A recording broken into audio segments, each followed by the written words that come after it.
Hello, everyone, and welcome back to a brand new episode of This Week at Shrouded. It's been a little minute. We missed you. I did anyway. I'm AGreener, your host, and joining me as always, Mr. Wrecked. Thanks for being here. Hello. Woo! We actually have quite a bit to talk about today. Obviously, I want to talk about GCX being there, the giant, well, what they advertised as the giant Destiny celebration, which ended up just being an SRL tournament and one panel. There's actually a little bit of Destiny stuff. We just had Iron Banner. I had some fun with that. I mean, that's gone now, so I guess it's not really news. But we had a lot of bounties completed in the Iron Banner, so I just thought it was worth mentioning. And apparently the community has decided that the DCV, is that what it's called? I forget. Or the whatever. Anyway, the content vault. They're going to open up the content vault. So we're going to talk a little bit about that. We're also talking about Marathon, Arc Raiders, Warframe, Diablo, Battlefield, League of Legends, Borderlands, Overwatch, Battle World, and anything else that happened while we were gone. Woo! What a list. And some new games coming out that seems pretty popular. Big Walk, big sales on that bad boy. You should check it out. We've got a beta starting for Gears of War. Were you ever a Gears of War fan back in the day, Rect? I don't really like the art style of Gears of War. Blood? That's fair. No. Like the proportions of the characters are stupid.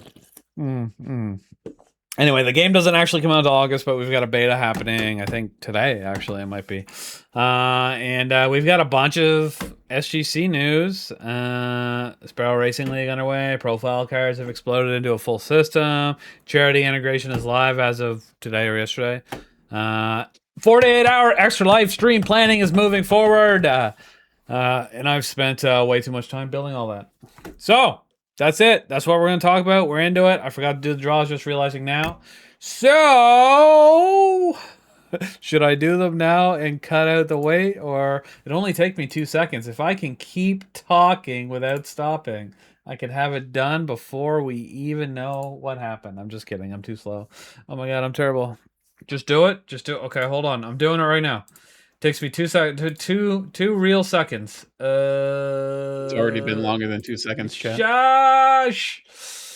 How many tickets we got? 159,287 tickets. It's been 2 weeks, chat. That's a lot of fucking tickets. OMG. Devil, you have the most, though. You excited? Guess how many tickets you have before we go any further. See, I told you it was going to be live audience question podcast. I don't know. I feel like I'm in the mood for it. I'm in the mood for it to be interactive. Sorry, audio people that are listening on podcast service around the world or YouTube watchers later on in life. You should come over and check it out on twitch.tv/Shrouded Gaming next week. Over 5K. You were right. You have 5,543. But out of 159,000 tickets, that's not great odds. It's the best odds, but it's not great. Anyway, I'm going to go ahead and click that button. And we should have 4 winners in a moment. Hopefully I don't win again this week. Holy smokes. I guess it probably takes a little while to go through 159,000 tickets and pick 4 RNG winners. Longer than I expected. I'm going to lie. I'm just going to let that go for a minute. Okay. And then we can get back into here. I'm going to move this over here so I can see when it actually draws. And we're going to get into the agenda. All right, the first agenda, obviously, GCX recap. If you have any questions, think of them now. But it was really straightforward. I'm Canadian, for those of you who don't know, so I have to travel all the way down to Orlando, where it's very hot and hot. This year, I went to GCX with my 14-year-old son, so we went early and stayed long. Did all the park stuff that you do normally. We were there 3 years ago, so no questions about how did you. I've been there many times. He's been there a couple times. It wasn't a new experience or anything, but we still had fun. We went to all the Disney parks except for Animal Kingdom, and we went to the 3 Universal parks and had a good time. Boom. Smash it, but it was super fucking hot. It was like 34 degrees before humidity, and then the humidity down there is inside. Okay, so 34 degrees. Speak English in freedom units would be 94. That's hot for us. I know, Rex, you don't count. You live in Arizona. That place is a fucking death trap for temperature. But everywhere else in the world, 94 is like hot. So. It's like 104 degrees today.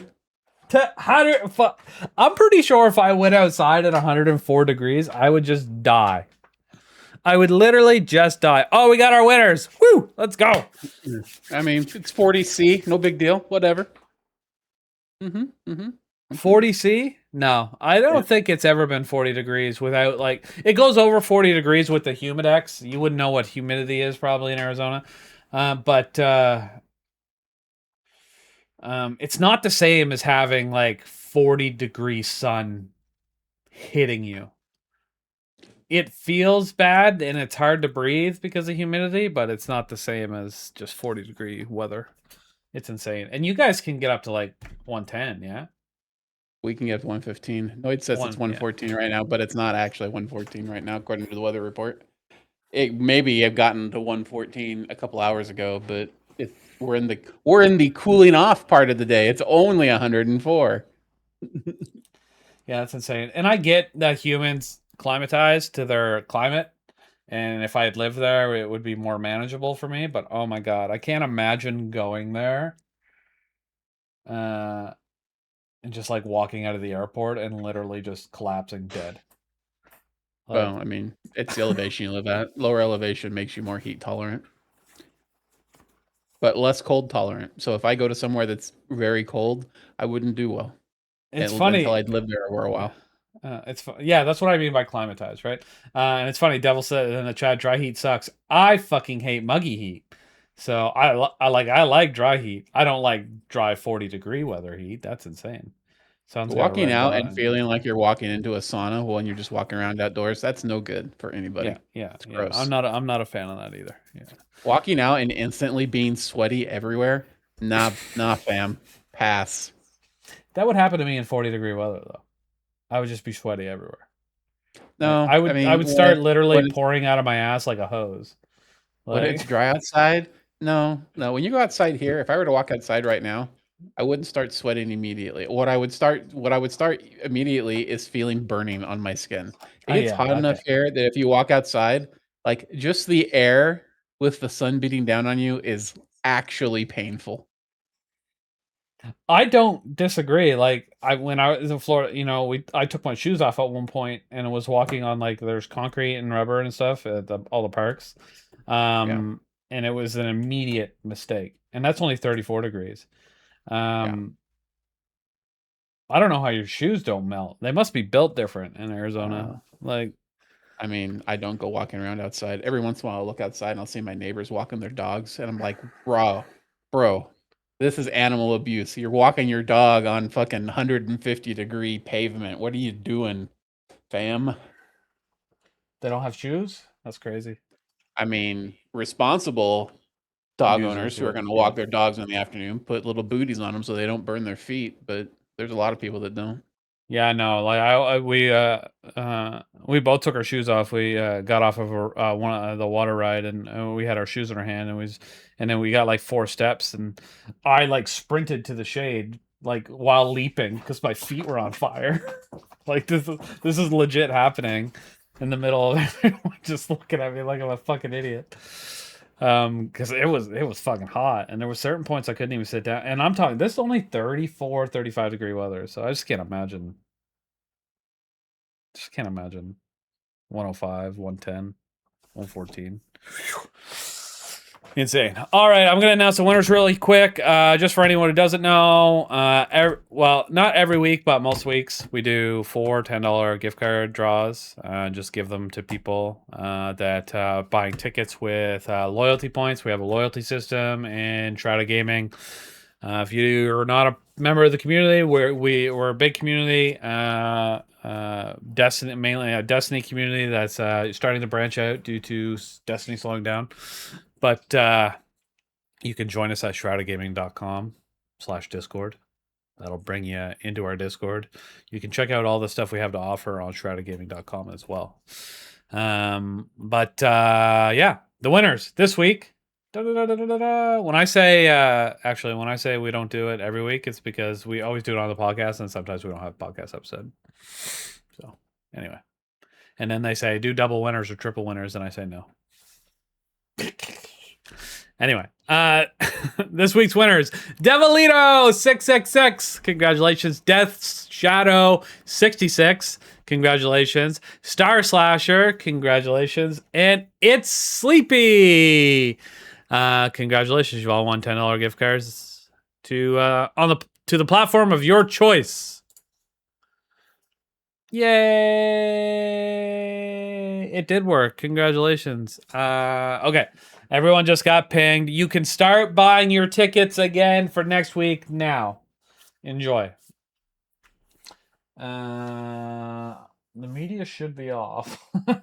So hopefully... I'm checking really right now that I've seen you type exclamation media. Okay, I don't see any memes on. That's good. Whew, I was scared for a second. Well done. So congratulations. You can start buying more tickets now for next week. I believe in you. Yay. Okay. Next. Okay, we're still talking about GCX. We kind of got into hot weather territory and all that stuff. So I was talking about bringing my son, and we went to all the parks, and that was fun. GCX wise, I actually experienced less this year, just because Jack was with me.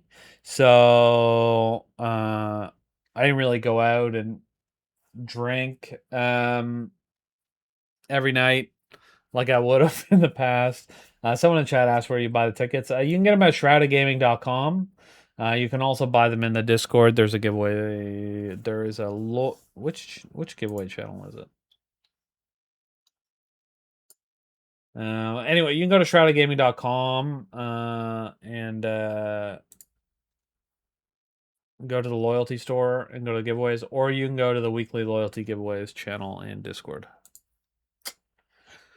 But you have to run. This is very important. Our bots run on Discord systems that tie back to the website.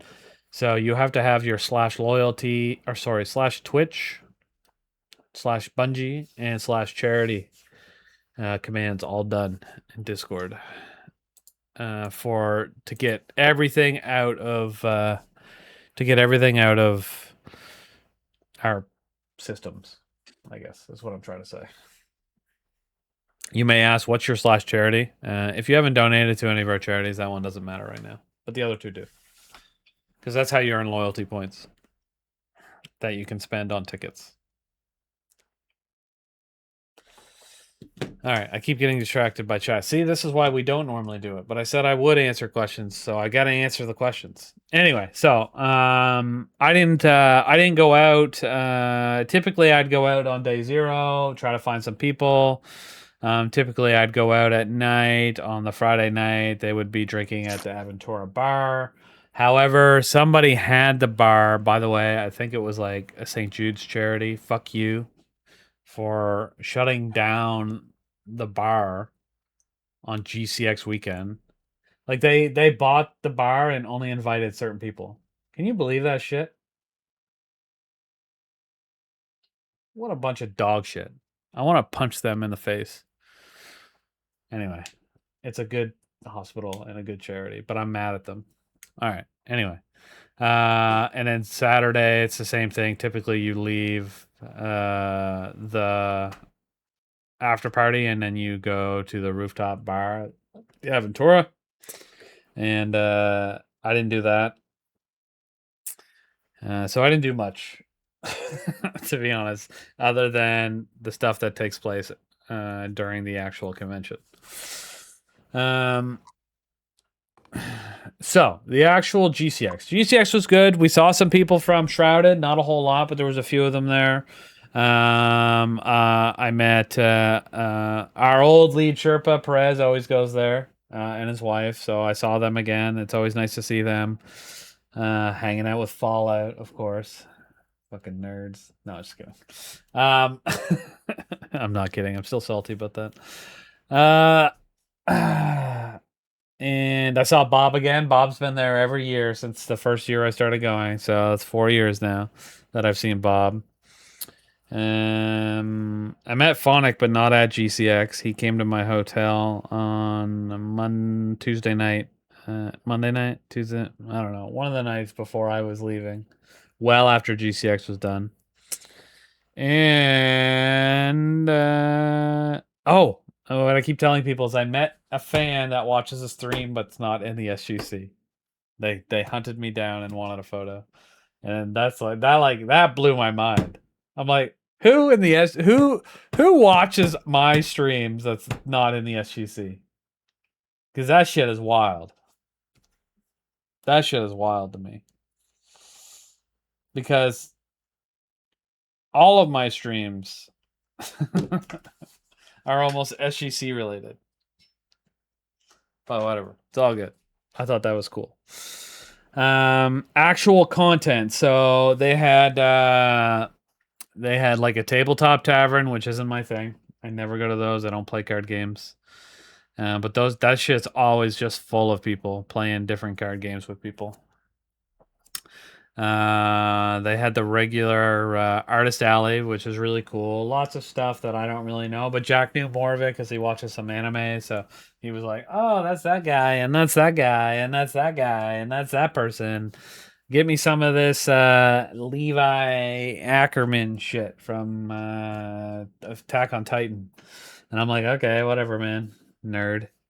Whoever that is, but we bought it anyway. A lot of Destiny, like artists like Casey Rue, for example. She does a big booth there. She's got some really cool stuff. A lot of people that make guns, like 3D print guns, Destiny guns, go there. Last year, if you listen to the podcast and I talked about GCX, I would have told you about a bunch of streamers that had a booth there. That ride bicycles, and I spent like the majority of my time trying to beat all the high scores. And I had a great time, and they were amazing people. And one of the reasons I went back to GCX this year is because I just wanted to do that all over again. And they weren't fucking there. I don't understand. Their booth was the most popular. Everybody was always there. They must have got so much marketing. Why did you not come back? I forget your name. I don't know who you were. Maybe that's the problem. They had so much marketing. Who were you again? Well, I didn't pay attention to that, but surely the other people did. Anyway, it's a group of streamers that do charity streams while riding bicycles using a program that is related to charity and stuff. Anyway, I'll never remember what it was. And I've looked for them on the internet after, and I wasn't able to find them or anything. But that's why I was so excited about going back, and they would be there. So if anybody knows who I'm talking about, or if you ever watched this stream, for the love of God, why were you at GCX? Please message me. Tell you where I can catch your streams at the very least. I'm interested. Anyway, all right. So that wasn't there. All right. Other than that, the SRL tournament was pretty cool. It was pretty fun. We watched that. We didn't participate. We watched it. You had to participate ahead of time, beat some time records, and then you had to play on stage, which actually would have been cool, but I didn't do any of the stuff beforehand. So once I got there and, got the FOMO to do it, it was too late.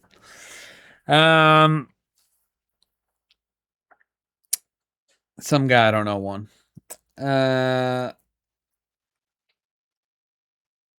There was me and Jack participated in a Smash Brothers tournament.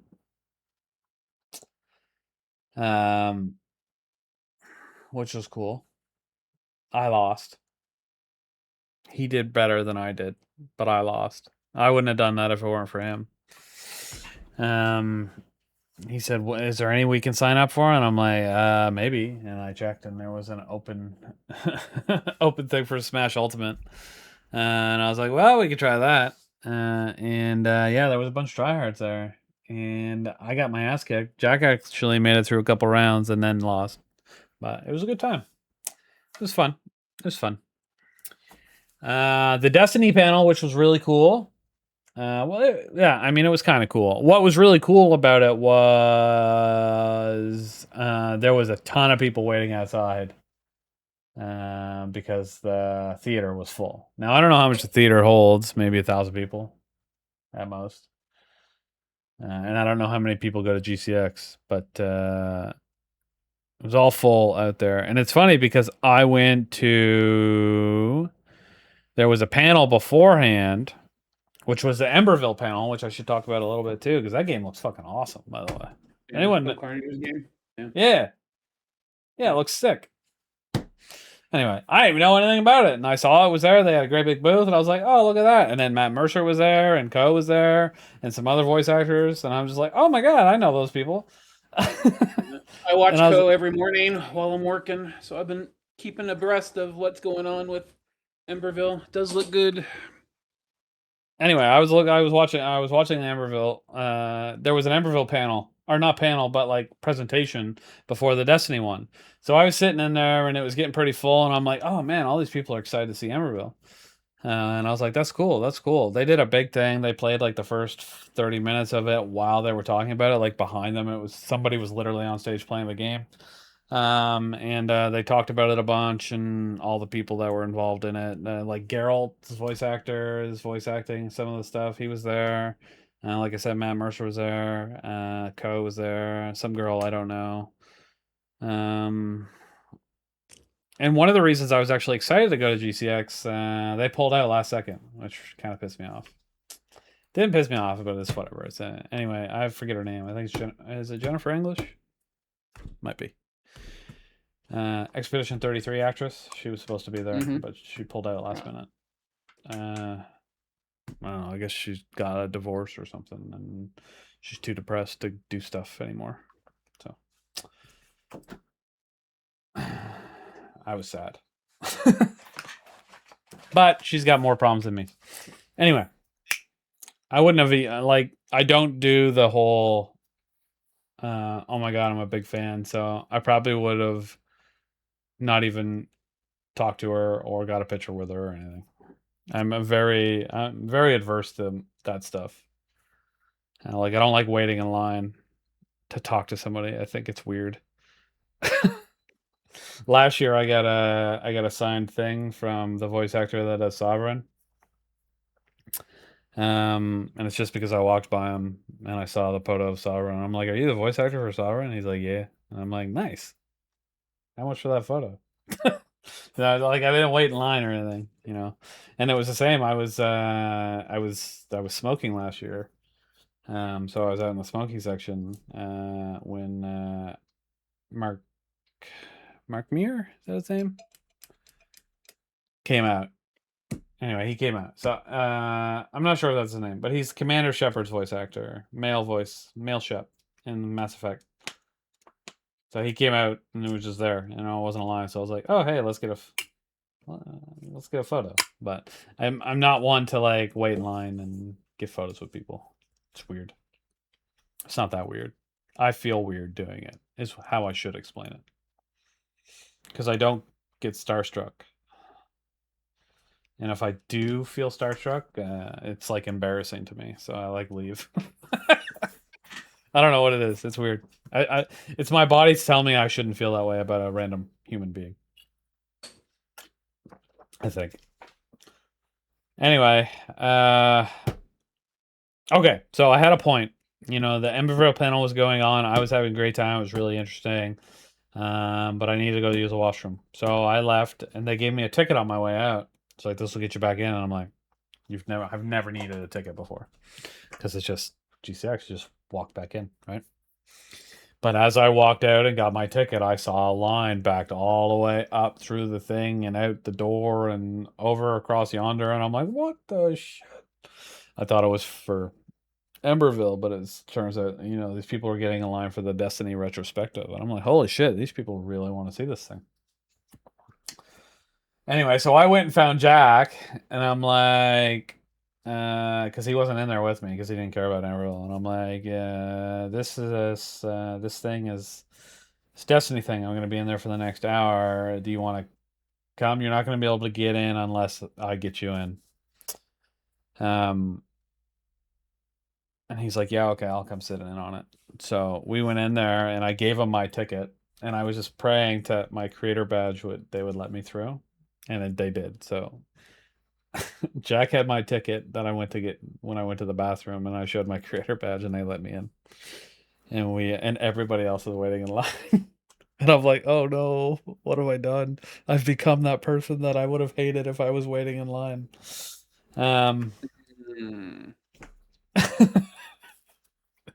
So anyway, I got back in. The Emberville thing was still going on, and then immediately afterwards, they started the Destiny thing. So the Destiny thing was pretty good. I think it was really cool. So it was the voice actor, the new voice actor for Ikora Ray. I don't know how new. There's been like 3 of them, I think. But she was the second one that came after the original one, but then she couldn't do originally Edge of Fate because of the actor strike, but then they re-recorded the lines after release and put it back in, something like that. So it was the second one, but there was a third one, but the second one came back. It was something like that. And she explained it during the. And I was like, "What the fuck?" I didn't know any of that stuff. But anyway, so it was her, and then it was Crow's voice actor. I don't remember his name. And then Lodi's voice actor, because yeah, and they just talked about a bunch of stuff, Destiny, and I don't know, which I find ironic. The only one that's been around for a while is Crow. The other 2 are fairly new to the. I think Ikora was doing it since Witch Queen, and then she missed one expansion, but then re-recorded the dialogue for it. So I guess she was there since. And then we know how long Lodi's been around. But they all talked about it, and there was a lot of funny jokes about we want Destiny 3, and Brian said he kept saying stuff like let's make another one, and everybody would cheer and scream, and they were talking about their happiest moments, or like the moments they enjoyed the most about recording dialogue for Destiny, or doing, because some of them do the performance capture as well. And they got all emotional and they were crying and stuff, and it was all this big thing that I'm not like. That's not me, I think some people know me. I'm not that type of person that gets like super emotional over that type of stuff, and I was just like, okay, this is cool.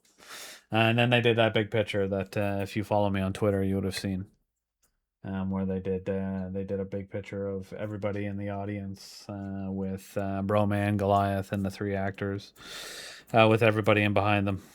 It was a pretty good moment. It was a nice moment, but they kept talking to me, or not me. They kept marketing like this is going to be the big Destiny farewell GCX, and in reality, it was an SRL tournament and one panel. I feel like there was more last year about Destiny. You know what I mean? Yeah, I mean that would make sense. Yeah. So I don't know if did they deliver on the big celebration of the game that they've been marketing? Absolutely not. Was it a nice GCX? Yeah, it was fun. But it wasn't some sort of like everybody was talking about needing to go to this year's GCX because it's going to be this big Destiny celebration, and it just wasn't really that. Now the question is, do you see yourself going to any more GCX?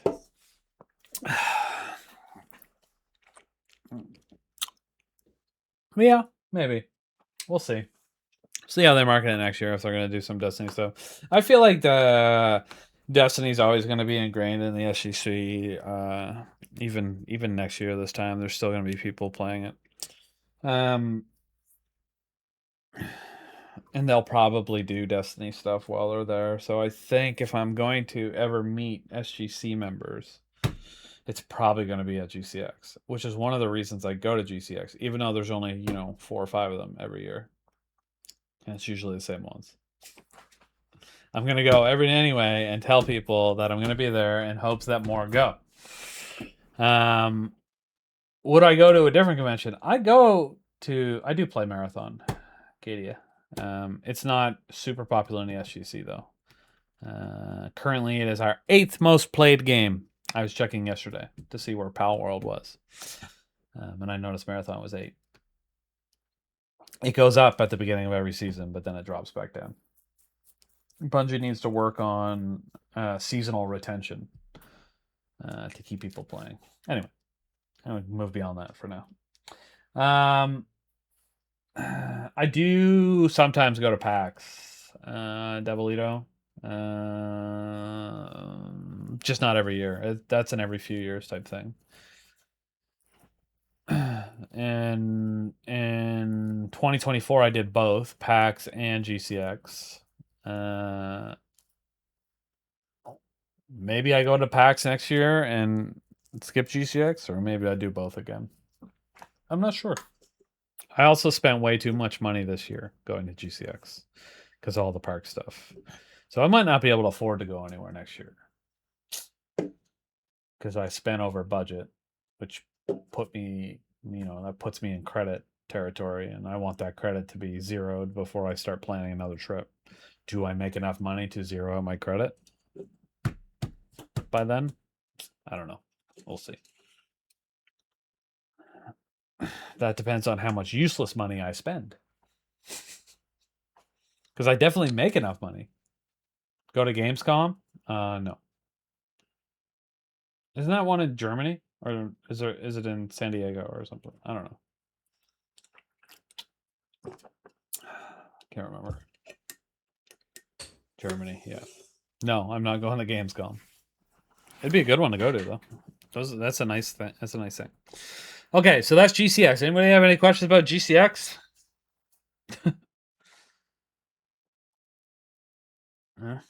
I realized I talked a lot there, but I mean, I guess that's GCX story time.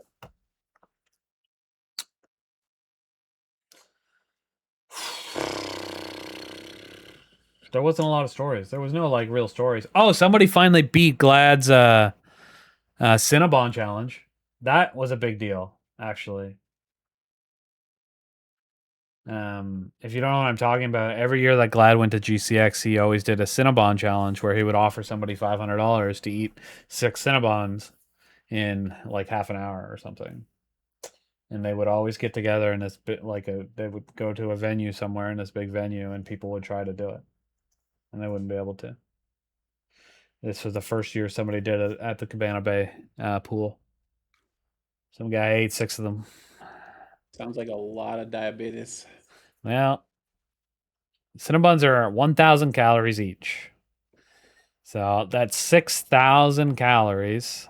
I don't know how much sugar's in them, but it's a lot. A lot of sugar.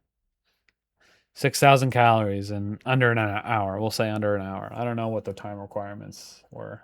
6, 7 buns. 6, 7. Anyway, no, a box only has 6 in them, not 7. Yeah. So that was a big deal. Somebody finally beat it. They beat the challenge, so I don't know if they'll be doing any more of them. It's boring once somebody beats it, right? You got to go up. All right. Who's going to eat 2 boxes? 6 standard cinnamon classic cinnamon rolls. 6 of them would be 5,280 calories, 222 grams of fat, 762 grams of carbohydrates, and 78 grams of protein. 78 grams of protein, did you say? Mm-hmm. Yeah. Where the fuck is the protein coming from? Something's got something in it. Something is in it. It comes with protein, apparently. All right. Whatever. How much carbohydrates did you say? 762 carbohydrates. Also, 6,840 milligrams of sodium. Oh, that's too much sodium, and that's too much. I imagine most of those carbs are sugar. Oh, boys, that can't be good. I bet that guy's dead. I hope Glad feels good about that. Anyway, not worth $500. That was just Glad's money. People for the last few years have been throwing in extra. Like, if you do it, I will give you $100 and yada yada. So it might have gone up. I wasn't paying enough attention about the prize pool because I wasn't interested in winning it. But somebody did beat it. I saw it on Glad's Twitter. No, I wasn't watching a bunch of fucking stinky people eat Cinnabons, by the way. And when I say stinky people, I mean that quite literally. I witnessed Why the they gotta be one stinky people? because it was the one the year before. Okay. Happened on the Aventura rooftop. And that place smelled like so much goddamn BO that I like I was at GCX at a gaming convention and it wasn't that bad, but for some reason all the people in that circle, maybe not all of them, but there was enough of them that there was a fucking aura coming from that circle of people eating Cinnabons that was just fucking stank. Rooftop smells. Nothing. It smells like just fucking cinnamon rolls and old salami. The rooftop bar is literally outside. I don't know how you can stink up the outdoors, but there was I don't know. It's just anyway, and it could have only been a few of the people that were just like extremely stinky. But hold on, somebody's staring at me through my door and distracting me.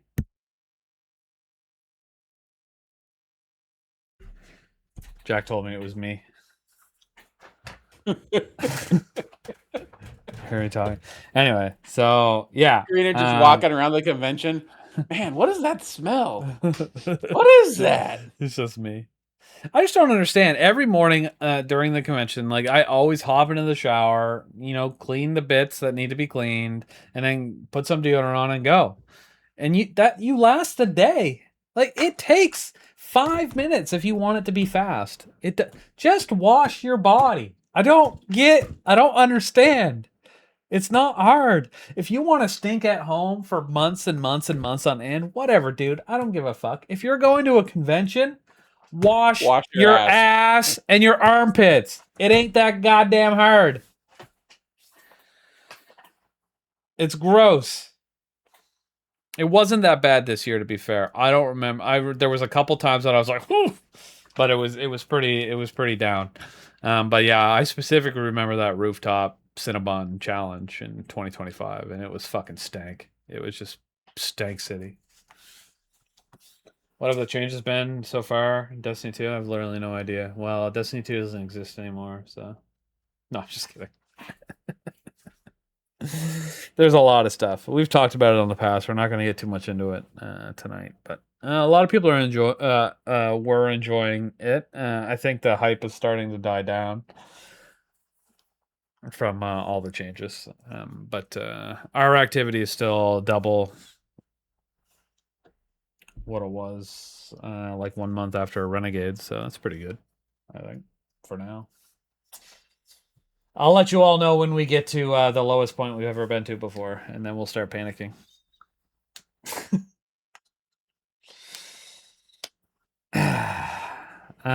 Okay, so we can move on from GCX and the Stank Fest if you want. All I have written down here next is well, there was no we did get a new update on 9704 on July 28th, which was crazy since they said they weren't doing any more patches. They lied to us. I'm just kidding. I know there's going to be small patches here and there. But it's nice to see that there is a small group but still allowed to physically make some changes, even though there's not going to be any big changes anymore. It's nice to know that it's not 100% abandoned and only 99% abandoned. You know what I mean? Yep.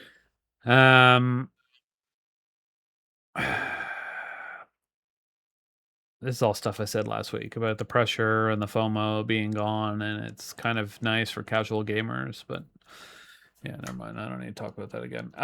So we're just going to go right into, unless there's, well, we're going to go right into this old build content vault opening that some hackers or whatever you want to call it. I guess maybe it's not hackers. It's not the right term. But they're using an old Season of Arrivals version of Destiny 2. Which was the final build before Beyond Light removed all the anyway, so a lot of people are talking like there's a lot of we're here to tell you the truth. All right, hear me out. But there's a lot of Twitter and a lot of articles and a lot of clickbait motherfucking assholes that are be like, the D or the Destiny Vault is all the content is coming back. All right, let me temper your expectations a little bit right now. So, there is a community group that is working on a project that uses a Season of Arrivals version, which is the last final build before Beyond Light removed a huge amount of content from the game. Okay, this tool is intended to let people load into old destinations and activity spaces, travel through load zones, use no clip and flight tools, hide weapons for screenshots, ride Sparrows, shoot weapons, use abilities, and explore locations that are no longer accessible in the live game. However, those activities don't actually function. So what I say that is no functional missions, no encounters, no enemies, NPCs, raid mechanics. The maps are essentially empty museums. You can walk around, explore them, preserve the environment, but you cannot replay like the Red War, for example, or complete the original Leviathan raid. So, those clickbait titles are all leading people to believe that somebody's found a way to find all this content, which would have made that lawsuit moot from last year where they couldn't access the Red War. If some hacker could do it randomly, obviously them saying it doesn't exist anymore would have been crazy. So when I first heard this, it was the same thought. I saw an article, Zoom, they're bringing back. Somebody found a way to bring back content from the vault, and I was like, OMG, oh my OMG, that's crazy. But yeah, that's just not true. So it will be cool for people maybe that have never seen any of that actually like and explored it in game, checking out Leviathan and maybe some Mercury stuff, the underbelly, more of Io. I remember Io. I liked that planet. Stuff like that. But anyway, what's your thoughts on this? You think it's cool at all, or just boring? We can go back to old areas that I ran around in before, only there's no enemies and nothing to do there. It sounds great. Well, you put it that way, yeah, it sounds boring as fuck. I'm never going to use it. Yeah. Sounds like listen. I'm not trying to be offensive, but sounds like a worthwhile effort. Mm-hmm. All right. So what you're saying is not worthwhile. I got it. Understand. I think it might be interesting for people that never got the experience of it, go and take a look around, but really it's not. Hopefully they're not spending a lot of time on it because it's not that big a deal. Yeah, especially with none of the activities actually being live or anything. That would be cool if they're able to bring any of that stuff back. That would be awesome. I'd love to do Red War again, just for the sake of doing it. I don't know why. Just because it's been gone so long. I only did it one time. Back when the game launched in 2017. I'd love to go back through Red War. It probably sucks, but with cool. All the shit we have now, yes, it would be a different experience, that's for sure. Mm-hmm. Yeah, anyway. All right, so that was kind of big news, but only because people are clickbaiting the news a little bit more. Yeah.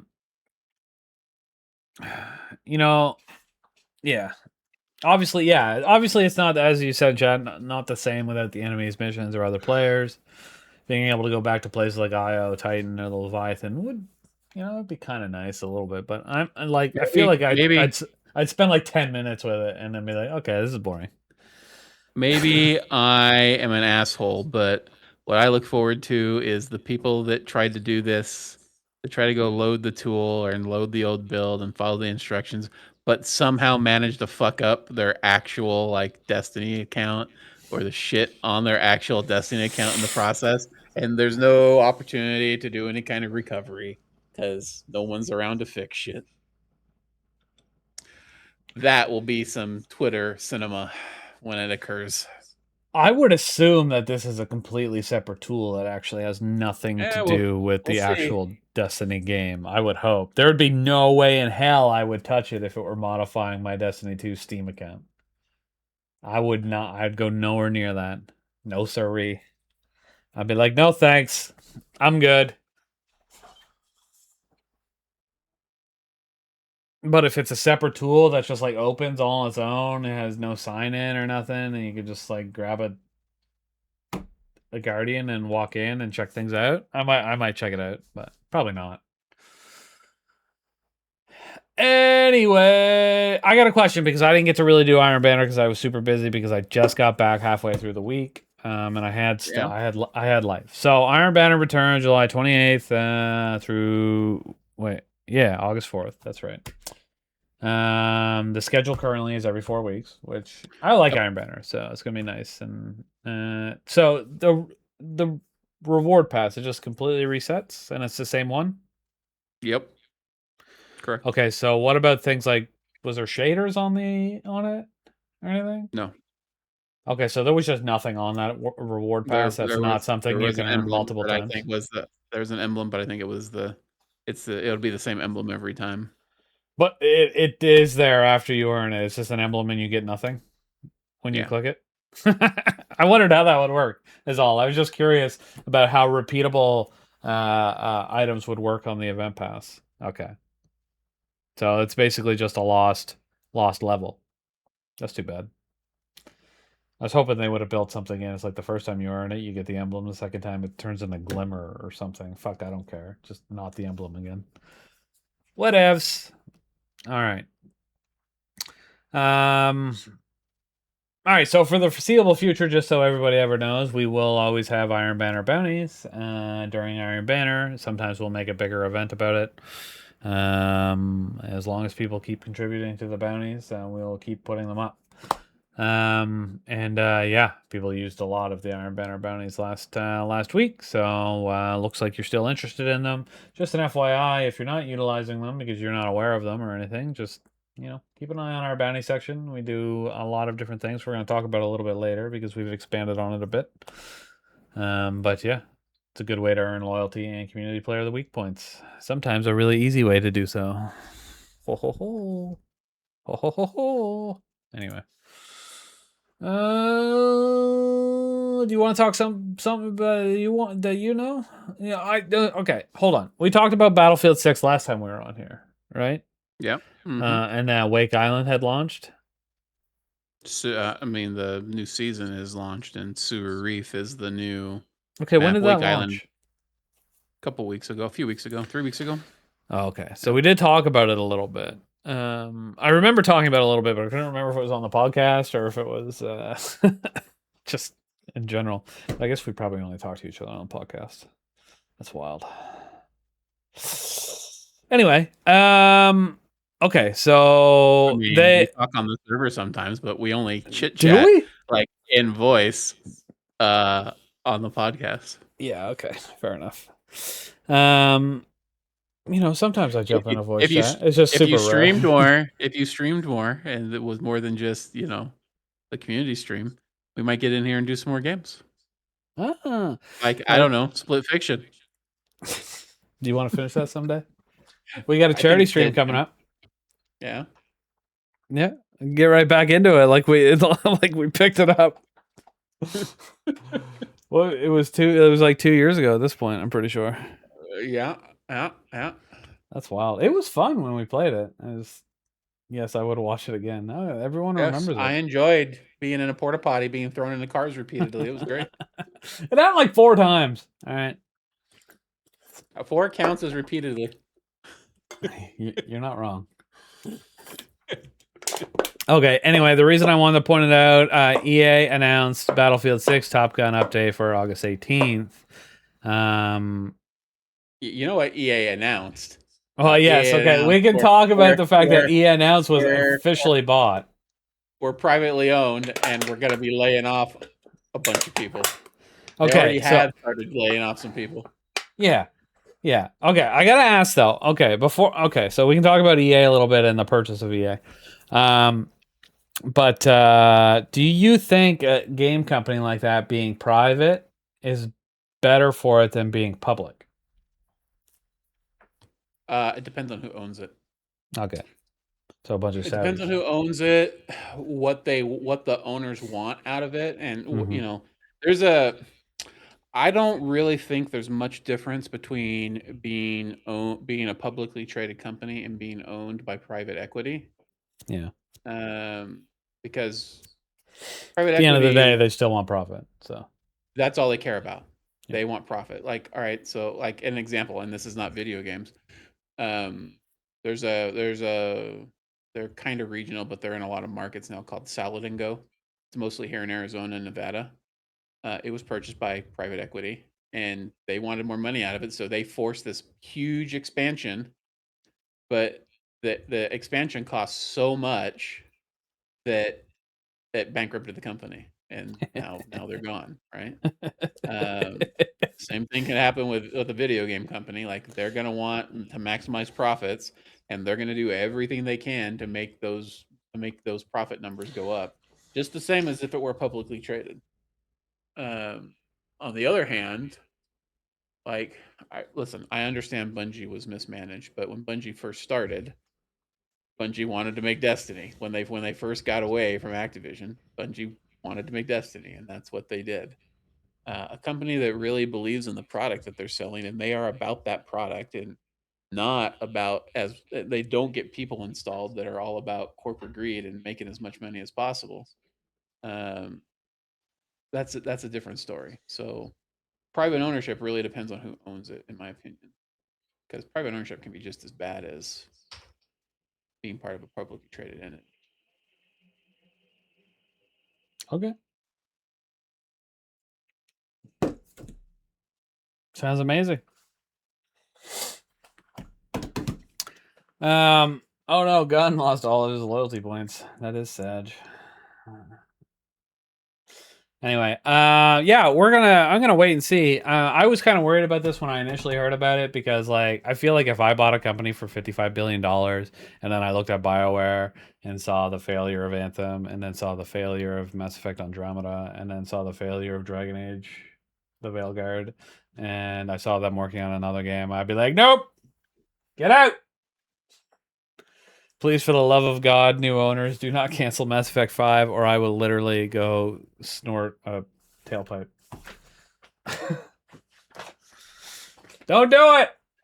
Please don't do it. Anyway, that's all I care about. I don't care what they do with EA. Just do not cancel Mass Effect 5. Let them get it out. If it's dog shit, then you can kill the company.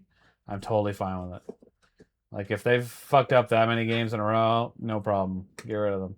You can blame EA all you want, but essentially, other people keep putting out bangers that work for EA. So there might be something wrong with the studio after four failures. But I don't know. I'm excited, but I'm also excited to see Casey Hudson's new Knights of the Old Republic, which is not Bioware, by the way, but he's the one that made the originals, and he's working on one. I'm excited for that too. So if Mass Effect fails, maybe Knights of the Old Republic will be good. Right? Right? Yeah. Right? You're right. Anyway, we'll see. We'll see. I just hope Mass Effect 5 is amazing. It's a big banger and everybody buys it and it's awesome. They bring back the old form and it's so good and everyone's like, yes, let's go. And then they get to make 6. Yeah. I'm down for it. Give me more. They made 1, 2, and 3 all in one generation. PlayStation 3. Why is it so fucking hard for people to get games out nowadays? Insane. I mean, I know That's 7. people are tired. I know people are tired of hearing this, but COVID is why, because Yeah. we're still feeling the effects of that part of history in the video game industry. The correction is still going, and it's not just a correction in resizing companies. It's a correction in how they and what their development cycles look like now. Like, Yeah. oh, after so much gain, then so much loss. The people that all the bean counters are super conservative in the bigger companies about the what's and the whens, and how long things take and when they release. Well, maybe they should be. What I worry about the idea of remasters becoming like even more overly saturated than it is right now, because I like remasters, though. I'm not gonna it's lie. so easy to take a game that was good before and be like, yeah, you're not getting Mass Effect 5, you're getting Mass Effect 1 remastered for the second time. Here you go, enjoy. I'd probably buy it. I know you probably would, but I gotta say that remasters feel like development slop to me. And listen, I understand people in game development will be like, but actually, this is the amount of work it takes to do some of this stuff. Man, it's like rebooting the same movie franchise for the 23rd time. Like, it's kind of old. Make some new IPs, bring some new stuff out, please. Except for Destiny. Give me another Destiny, please. Yeah. Let's get another Destiny, but everything else different. If it's a completely new game, fine. Like, yeah, go big with another fucking Fallout game, or another Skyrim, or another Borderlands, or another Mass Effect, or another Witcher. Those games that aren't on like a yearly or every 2-year cycle. Like, I could give a fuck if they ever make another FIFA or Madden, or those games make 2K, so much fucking money, though. They're or always gonna come out. I'm sorry. or fucking Call of Duty. Like, Call of Duty Black Ops 47. Like, come on. I don't care anymore. You have to blame the audience, man. You gotta blame the audience. The Call of Duty games are some of the biggest selling. FIFA is like the biggest fucking selling game for EA. It's insane. Yeah. You know what the insane part about it is? Especially like FIFA and Madden, bro, they are just massive asset flips every time. Every They don't year, develop new shit. It's the same shit you already own. and they make They just billions of dollars off it every year. all they do is put in a new system that you can short circuit by giving them money to get some new fancy cards. But it's all the same models. The arenas are all the same. It's all fucking garbage. And But people there's just eat 8 that shit more up. pixels per audience member, Rect. People just, they see this steaming pile of shit that EA gives them on the ground, or whoever, and they're just like, bro, I need a spoon and a fork and a bib. Let me get at that pile of shit. I want to eat that shit all up. This is the best shit ever. I see chat. It's not just sports games, because Call of Duty's right in there. But I really dislike games that are on those short development cycles between new games. They're so bad. I feel like the value in them is so it's just not there. I don't understand why people buy them year after year after year. Yeah, well, I don't know either. I got NBA 2023 and NHL 2023 on sale. Not on sale, but on PlayStation Plus. And Jack plays them. He enjoys them. I used to like sports games when I was younger too. I remember playing NHL '94. When I was a kid on the Sega Genesis, and absolutely loved it.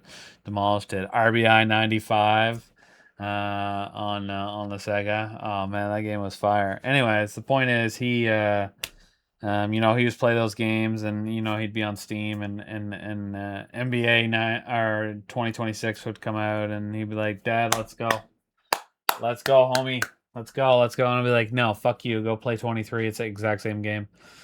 He's like, no, no, no, no. I'm like, yeah, yeah, yeah, yeah, yeah. It's both NHL and I refused to buy them. I didn't buy them. I didn't buy them. He ended up buying the NBA 2026 with his own money on Steam. They're like at one point, but I refused to buy it. I was like, no, fuck you, fuck you, fuck you, they're burn like it in live hell. service games. If instead of purchasing a DLC, some DLC content every year that added to the game, it was like the Destiny content vault where every time you bought new content, it was like a full price game and they wiped out everything that existed before.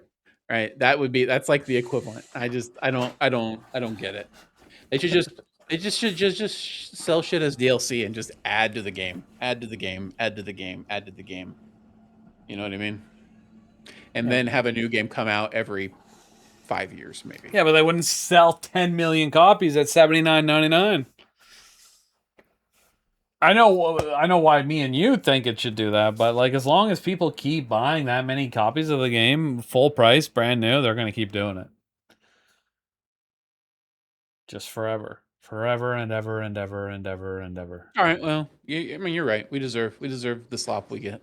Yep, absolutely. I mean, we don't because we're not buying it, but I buy my own slot probably. There's probably shit that I buy that people like Dragon Age is a good example. I bet there's a whole slew of people on the internet that would be like, "Why would you buy that slot?" That game did suck. So I never even finished it. Only Dragon Age game I never finished. Probably the only fucking BioWare game I never finished. I don't know why, man. Woo. Anyway, move on from that. But yeah, anyway, so the reason I brought this up initially was because the update for August 18th is supposed to include a reimagined Wake Island. Yeah. But it also my research came back expanded naval warfare. Didn't they already do that, or is there more coming? There's more to it. Okay. We know for instance that there are jet skis in the game. They're not Mm-hmm. there are assets that are in the game, but they're not available right now. The aircraft carriers will show up with Wake Island. There's going to be a new game mode. Don't know if it's going to be a limited time event game mode or if there's just going to be a new permanent game mode when it launches. And the two-seater planes, the two-seater fighter planes Yeah. are going to show up. Yeah, so what I wrote down was carrier strike, fighter sweep, two-seat aircraft, the Fort London carrier location, custom lobbies, spectator mode, and expanded portal tools is all supposed to be coming with this update. Yeah, there's supposed to be an actual server browser coming because they seem to be wanting to move people more towards server play than playlist play. The playlist has had a bunch of game modes removed from it, and it's unclear if it's a bug or if that's intended. And they're not saying anything about it, so that's weird. Don't know exactly what's up. Yeah. So custom lobbies, spectator mode are particularly interesting for organized gaming communities. I don't know if we'll be having any Battlefield 6 tourneys anytime soon, but I don't think enough people would be interested in that. Considering nobody even, I don't think we've ever done. I don't think one Battlefield 6 bounty has ever been completed. Although that could be my bad. I play a lot of Battlefield with some people on the server, but I never even think about doing the bounties. Sorry. That's fine. That's fine. That's fine. That's fine. That's fine. It's fine. You don't want to play. You don't want to win a Player of the Week mug. I get it.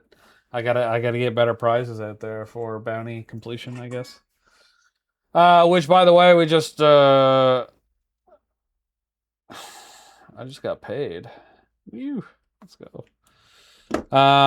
That's what that ding was.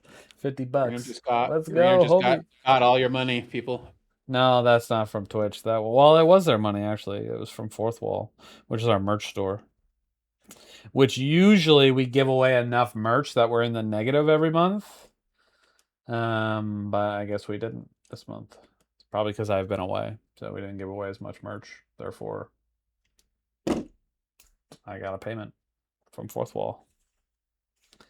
Let's go! All right. Anyway,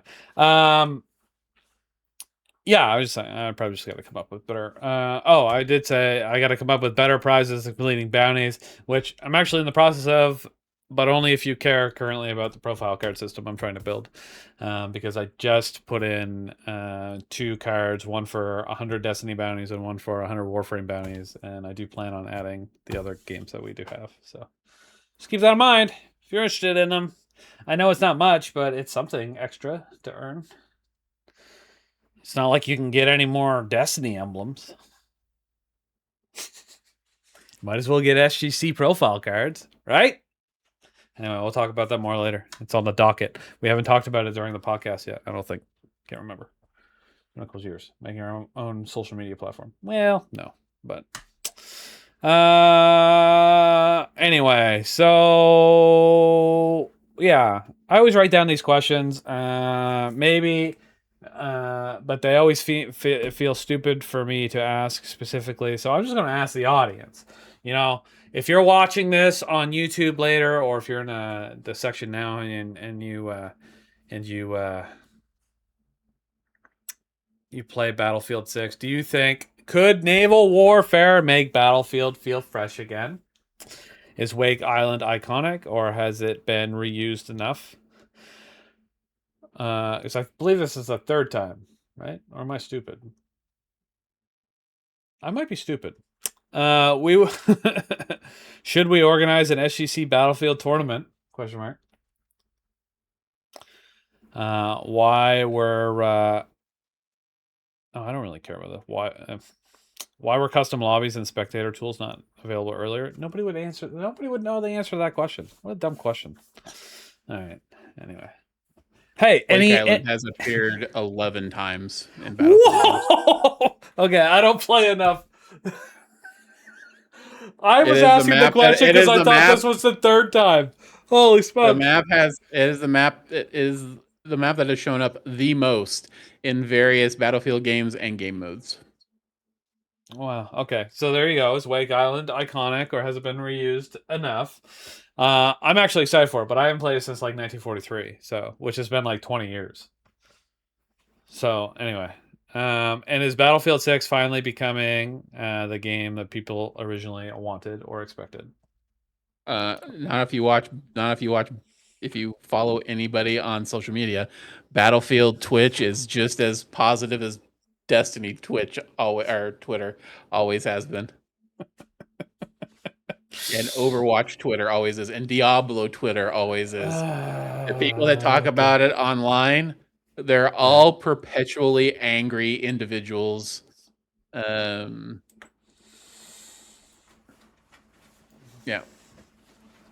Okay. They've all got sand in their crack, and they're not happy about it, and they want to take it out on everything else that exists in the world.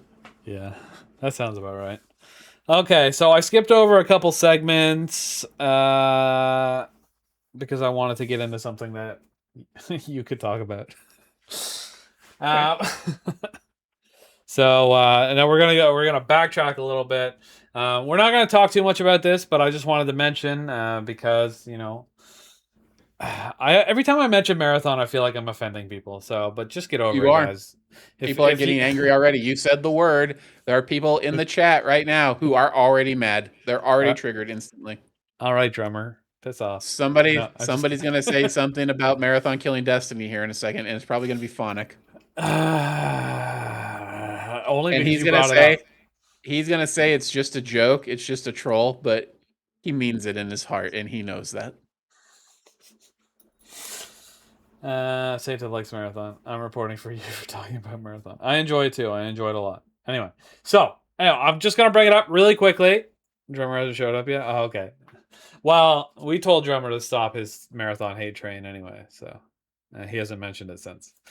Anyway, okay. So the new PVE mode launched. I hate Marathon. I kill T2. Fuck you, elves. All right. Anyway, it's called Vault Breaker. It launched on July 21st. It was supposed to go to August 4th, but they extended it to August 18th because it was really popular. Really popular is subjective. It still only gets about 6 or 7,000 players concurrently per day on Steam. That wasn't a joke. It's just accurate numbers.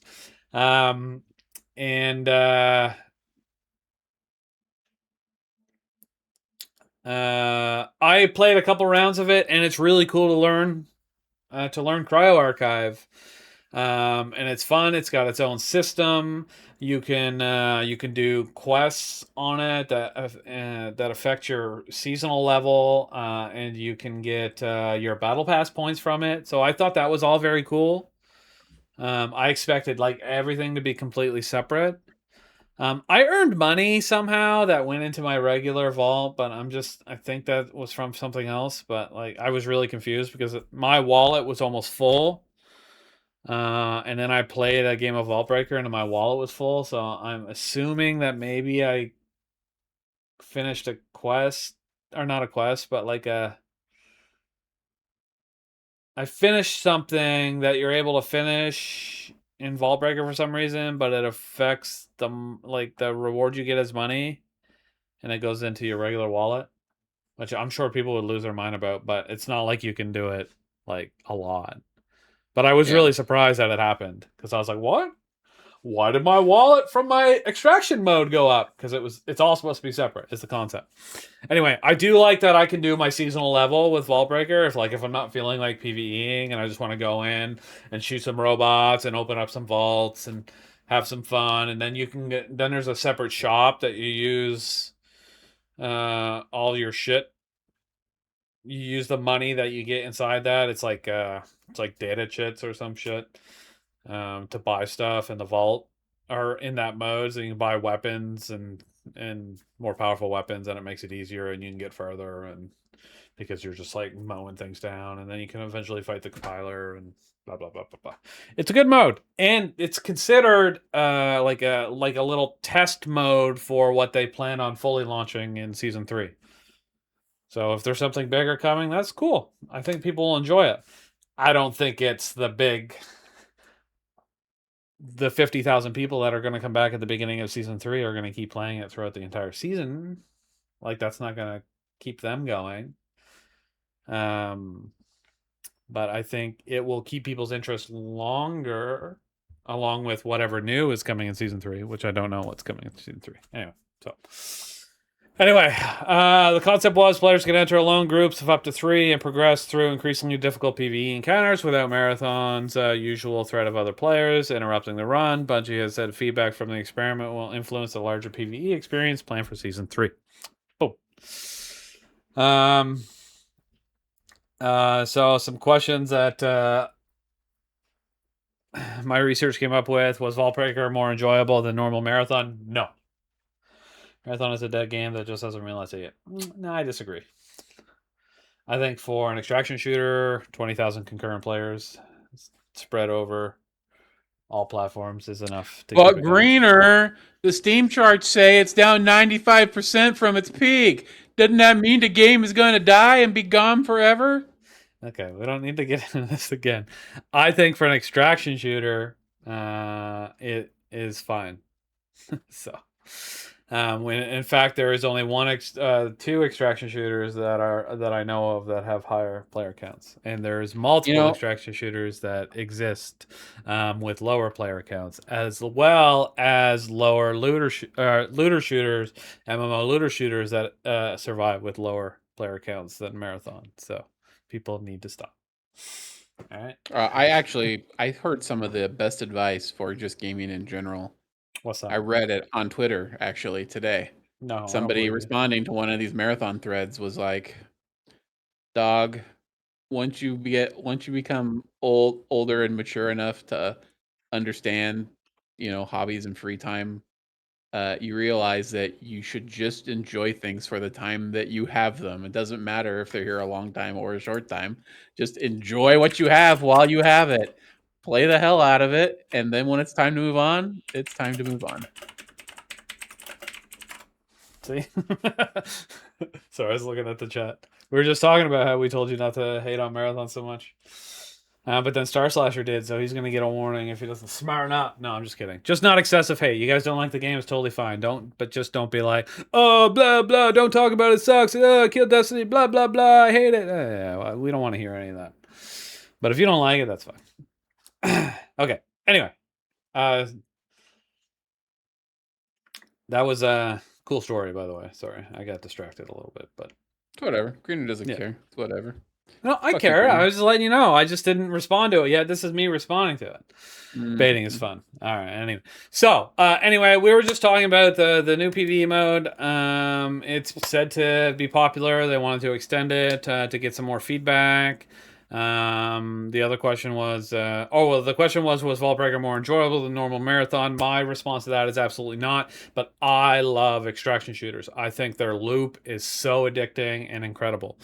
I was always a big player of Tarkov when it came out. I grew away from it. I played for 4 months. I played nothing but Arc Raiders. It was so much fun. And then I played Marathon pretty religiously for about a month and a half after it came out. And now I continue to play it. Not a lot, but a few hours a week here and there.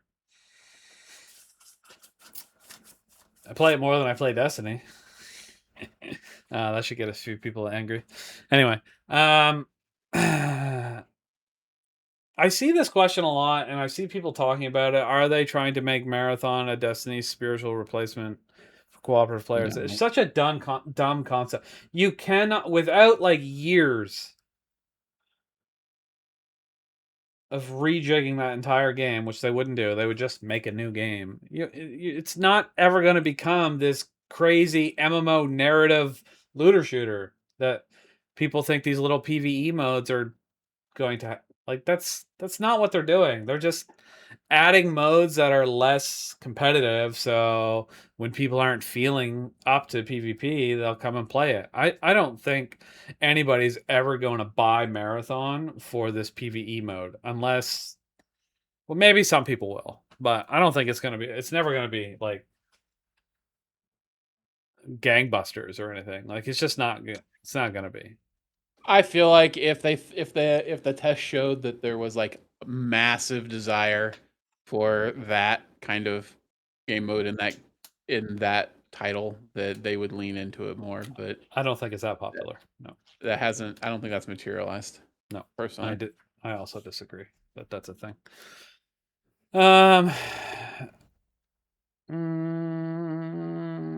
Would we organize SGC marathon nights? No, we wouldn't. It would anger too many people. See, your guys' hate for it is just going to ruin the game. Tisk tisk. That's it. All right, we're done there. There were some updates on Arc Raiders, but they're not important enough because we're taking too long. Warframe, big one, Dog Days. It's a big event that they do from August 4th to September 8th. Events put players relatively equal footing by removing normal builds, companions, abilities, and most accumulated power advantages. The 2026 event includes a community-created glyph rewards, new cosmetic floaty of fury alerts. I had to look that up, and because it didn't make any sense to me. It still didn't make any sense, but and I forgot what it said. But what does it say? Floaty of fury alerts. Oh, I remember now. It's kind of like there are alerts during the special weekend missions during Warframe's Tactical Summer event. What they do is they when it comes up, it overrides certain things and makes. Well, anyway, your melee is overridden by the Noodletron hammer skin, whatever that is. Your melee speed is significantly increased to compensate for the restrictions. And then these alerts, they give you money. So they're an alert shows up and you can go do it, but you have restrictions to the thing. Anyway, that's what it's called. They're called floaty of fury alerts. It's a weird name to me. I don't know. Maybe it makes sense if you're a Warframe plan. Okay, no, it didn't.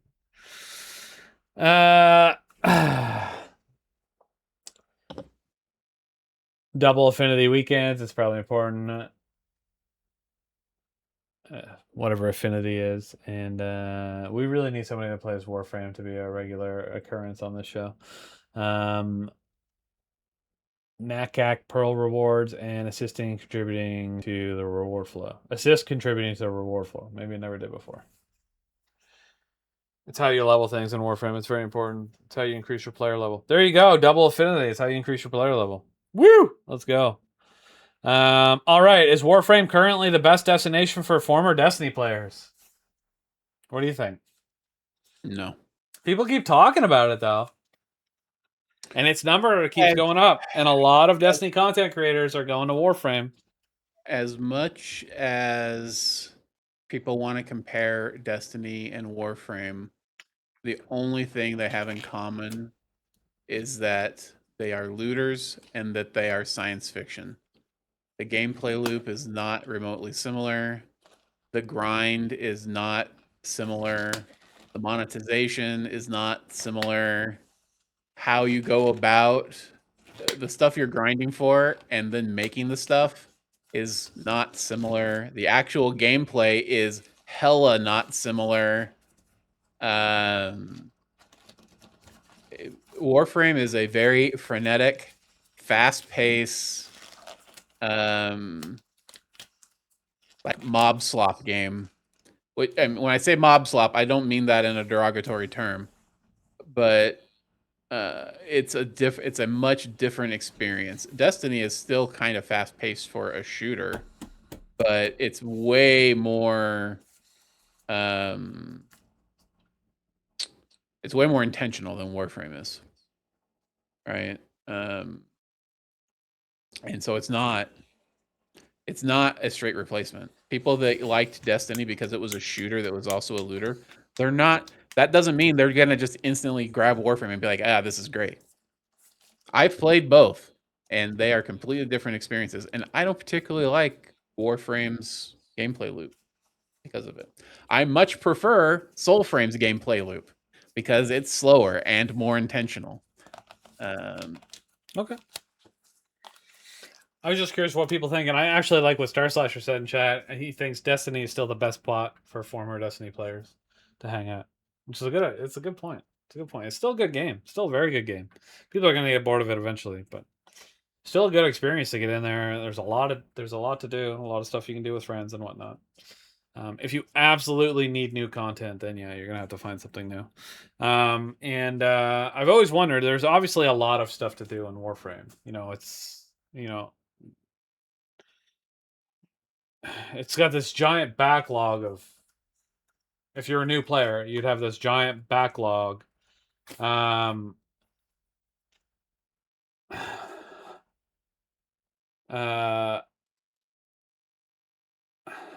Of content.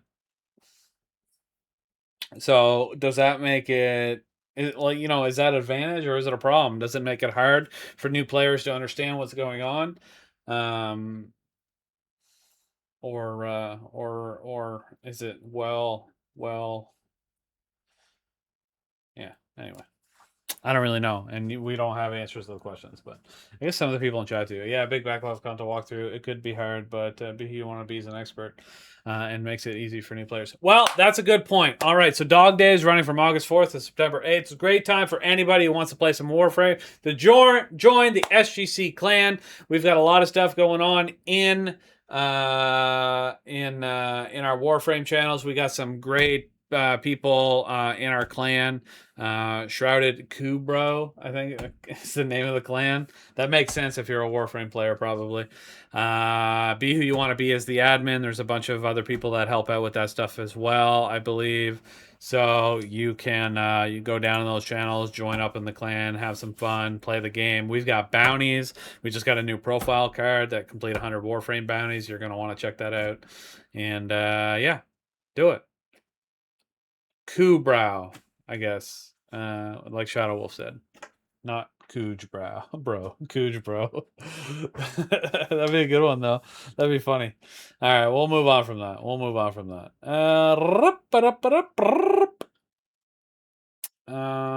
All right. We're getting pretty low on time. I wrote some stuff about Diablo 4 because we also have a Diablo 4 SGC clan. So if you're playing the game and you're not in our clan, you should check it out. You should come by. I think we're called the Shrouded Goats, if I'm correct. Is that accurate? Yep, okay. Correct. That's not the name I named it back in the day. I just want to, or neither was Kubra, I guess, because That ironically, when Diablo 4 came out, I was involved in the community, but when a Warframe clan was made, I wasn't playing it. That was all. It's like somebody asked if they could make a Shrouded clan. I was like, sure. And then it kind of expanded from there, and it was getting popular, and so we just, we officially like kind of adopted it, and I think we're probably gonna have to do more with it because we don't do enough with it right now. But anyway, point is, it was called something else when I was involved. I like Shrouded Ghost though. I think it's a funny name. I'm all about silly names. I never used to be. I've lightened up a lot being the founder of Shrouded over the last 9 years. Before I would, a long time ago, I wouldn't do anything silly. And then I tried to name a clan Shrouded Banana, and the people in the clan made us change it back because they were like, it's too silly. So then I made Shrouded Bilk Mags, but nobody wanted to join it. All right. Anyway. So Shrouded Ghost is cool. Do you remember what the original name was? Of which? The Diablo 4 clan? Because it wasn't always Shrouded Ghosts. It was Shrouded Nephilim. Oh, okay. Shrouded Nephilim. And we also have new emojis if people are curious. I think we do. Don't we? Did they upload? Can't remember. Let me check. Oh my god, where's my Twitch? It's broken, chat. It's broken. It's broken. I was gonna hit a bunch of buttons.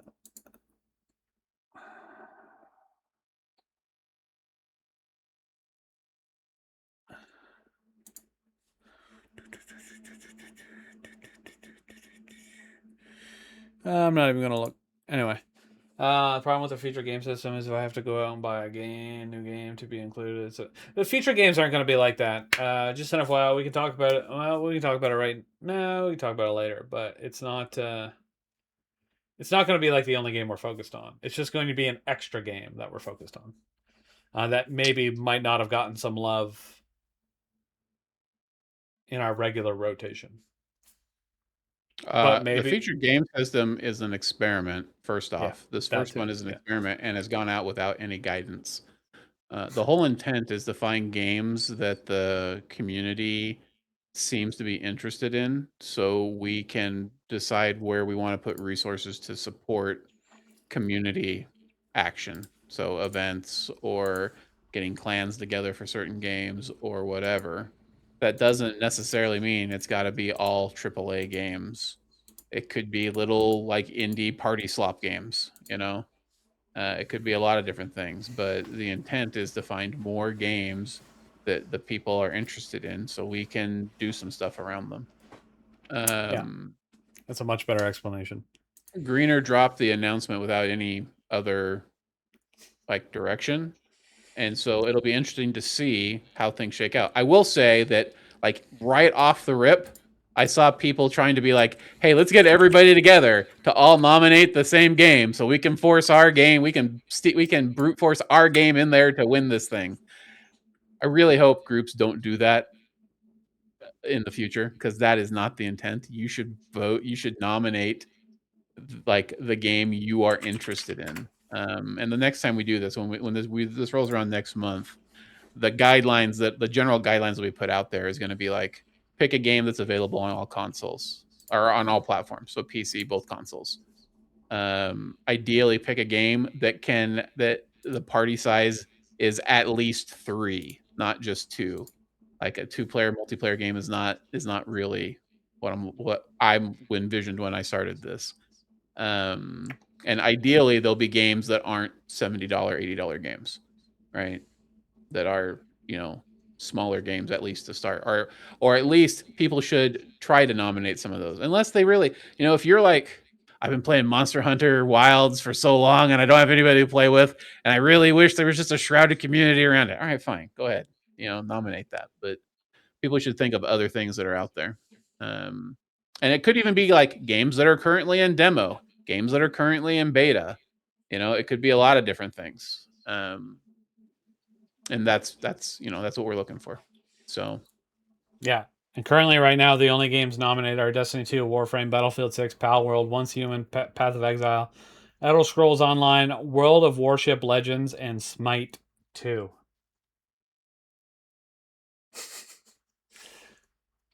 Maybe next at the beginning of next week. You could put out something that is equivalent to what you just said. Well, I don't want to change how people are behaving now. Like they should continue to nominate the things they want to play or whatever. But well, I will change their mind then. Because there's a couple things. I put a spot for comments in there, and everybody voting for Destiny 2. It was like we shouldn't remove our focus from Destiny 2. So people got the wrong idea of what the featured game would be. Specific like that, we would stop focusing on Destiny completely because it wouldn't be the featured game anymore, which was not the case. Yeah, that's my own fault too for listen. that properly. It's now time for Rex rant. Listen, people. I understand that a lot of people still love Destiny. I still love Destiny. Look at me on the screen right now. What is that game behind my avatar on the screen right now? Oh, that's Destiny 2. But you have to be real about what's going on. Destiny is not getting further support. Does that mean we're going to stop playing it? No. Going to keep playing it. I haven't even finished all my final builds for my Titan yet. And I still have 2 other classes to do. So I've got a long road to hoe before I'm done. There we go. That's all right. The community, the Shrouded gaming community, isn't going to just abandon Destiny. Is Destiny going to most likely shrink? Are you going to see some channels disappear and some sections disappear and some roles especially disappear? Yeah, you are. That's absolutely going to happen. But that doesn't mean that there's not going to still be support for the game. All right. We do need to start making moves for other games to have community focus and to have things like events built around them. It's just what we had to do because we need to find something else we can use as another anchor for the community, because eventually Destiny is not going to be sufficient to be an anchor all by itself. So we got to do it. And there's no reason not to start. There's no reason not to start doing that now. Again, we're not trying to replace Destiny. We're trying to supplement Destiny here. That's all. Until we replace it. So if you're going to just go in there and be like, I'm going to nominate Destiny and put comments in there. Well, listen, I can tell you what's going to happen. All those Destiny nominations, they're going to get thrown out. We're not even going to consider them. They're not going to show up in the voting afterwards because there's no reason to not to vote for Destiny as a game. It's still going to be supported. So if you're playing something else and you think to yourself, man, I wish I had somebody else to play this with. Well, just throw that out there. It's not going to replace anything.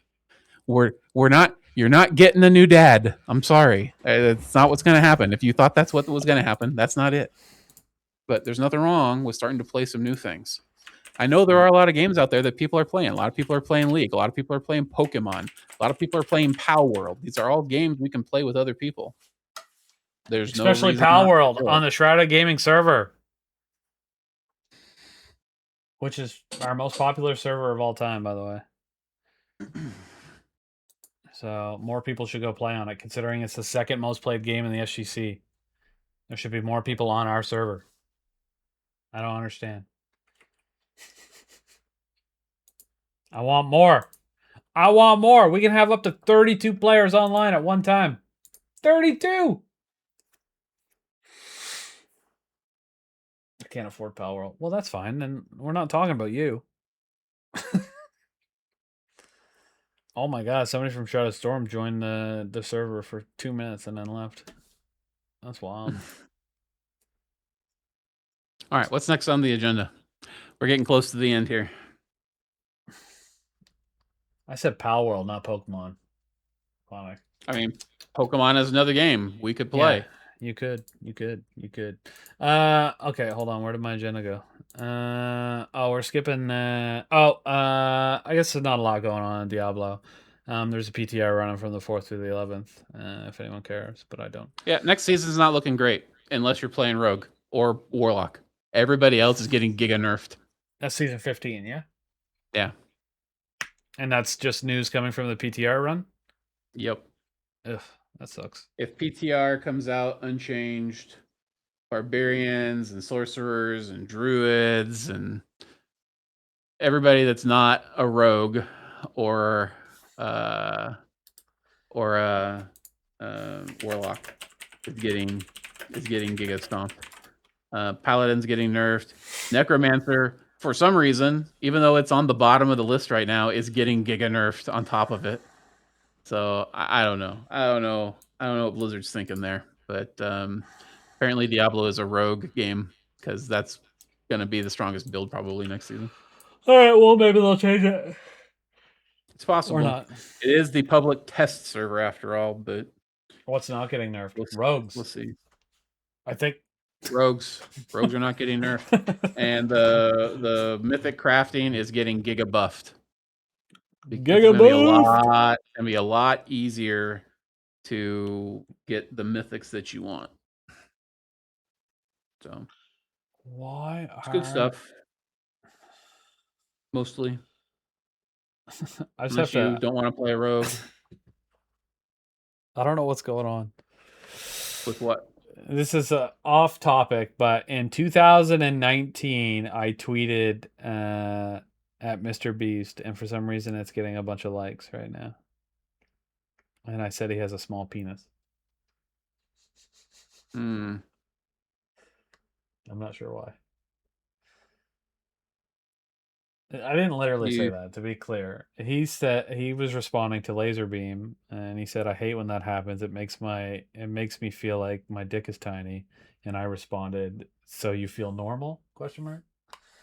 So do you still think Mr. Beast has a small peepee? I don't. I don't know why I said that, but I did. Anyway, randomly today, so this is 7 years ago, it's gotten 6 likes. I know it's not a lot, but it's weird that it's just coming out of nowhere when it only had like 1 like before that. So I don't know what's going on. So I checked out the likes, the people that liked it, and nobody has like a large following. So like usually if somebody that has a big following likes it, it'll show up in other people's feeds. So I'm confused. But anyway, doesn't matter. All right, back on track. Yeah, sorry. I got another notification for it. All right. So Diablo 4 Play Rogue next season. Roger. When's that come out? Do you know? I don't know the date for the season 15 release. No. Here do I. We'll get to it later in podcast life. I was going to bring this up, but I'm not going to spend much time on it because, well, I don't know anybody that watches the podcast that plays League of Legends, but they brought out League Classic, and I thought that was pretty cool. I had no idea until there was, I'm still a dork, and I watch people there. The same guy I've been watching for like 15 years play League on Twitch. I used to watch him on Twitch. Now I watch him on YouTube because I don't have time to watch live shit. He put out a video with the classic League, and I'm like, what the shit is this? Anyway, and and so I looked into it, and it's the original Summoner's Rift, like the original art and stuff. They've upgraded the art over the years.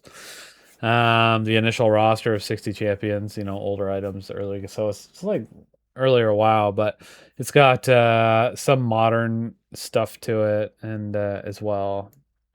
Like some of the modern stuff still made it into the game, including matchmaking and probably some perks and stuff. I'm not entirely sure. So it's not exact classic, but it's pretty cool.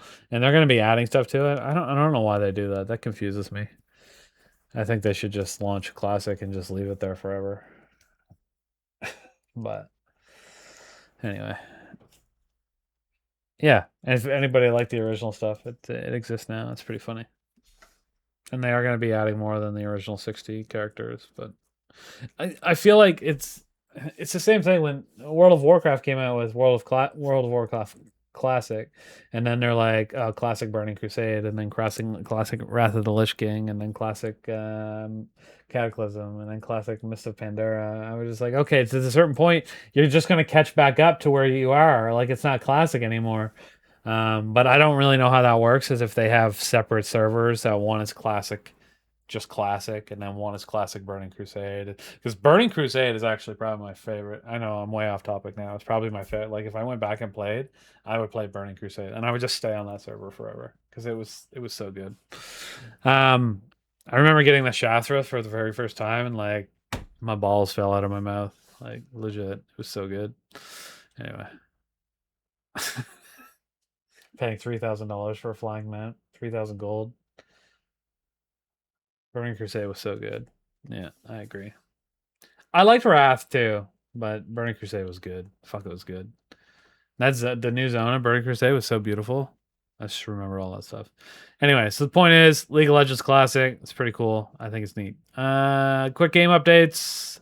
I wrote down Borderlands 4. Don't really care. Overwatch. July 30 patch. Reduce universal and combat healing penalty and adjusted a collection of heroes and perks. Whatever. No one cares. Pal World. 1.02 patch came out. But anyway, the biggest news is play on our server. Nerds. If you don't know, our server address is 202.36.95.38:20081. Play on it. It's amazing. They put out a new update that helps dedicated server crashes, which is ours.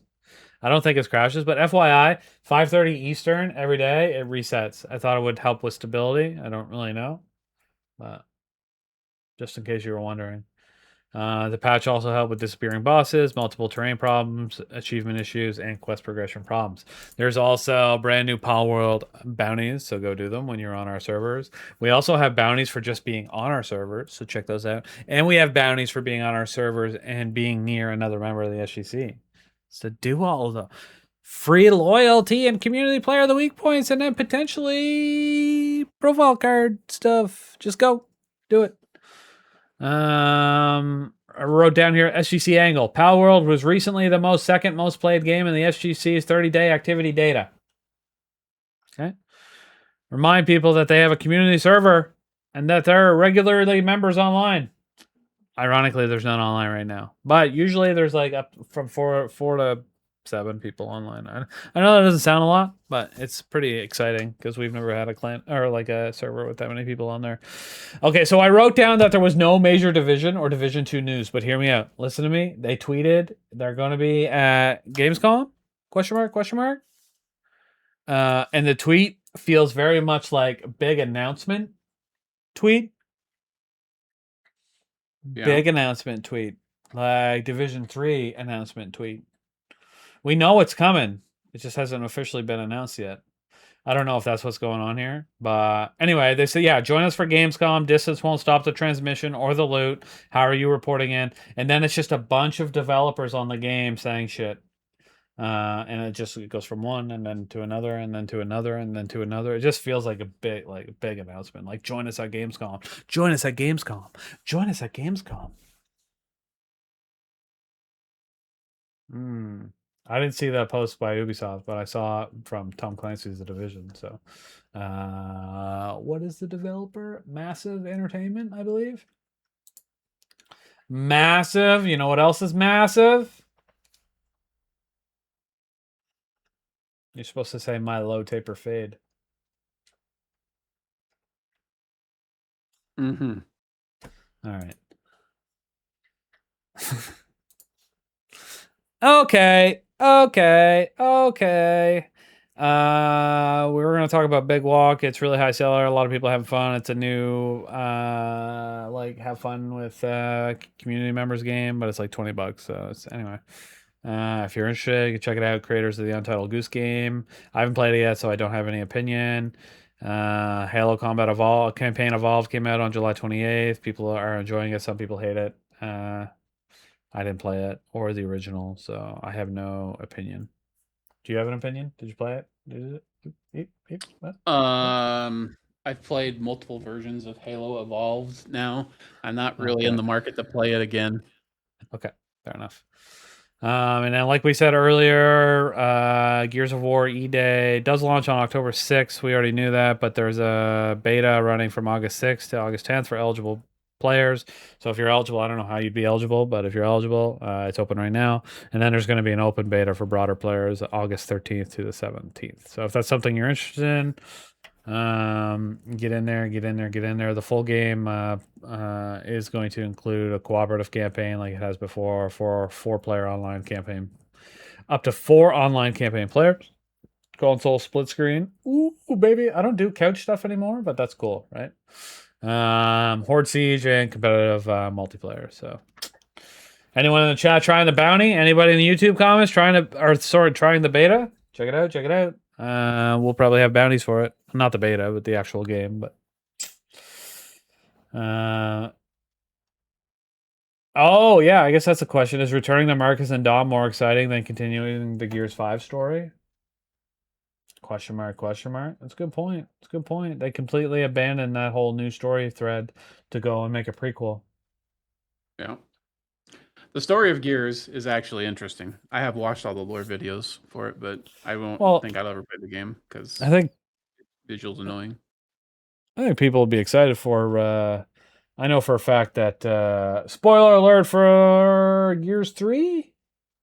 I'm pretty sure Dom dies in like Gears 3.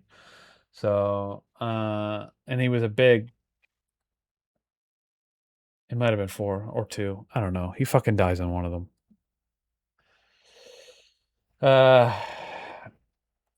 And he was a fan favorite from what I remember. So I think I'm wondering if people are excited to see him come back. See an earlier version of them. Anyway, doesn't matter. All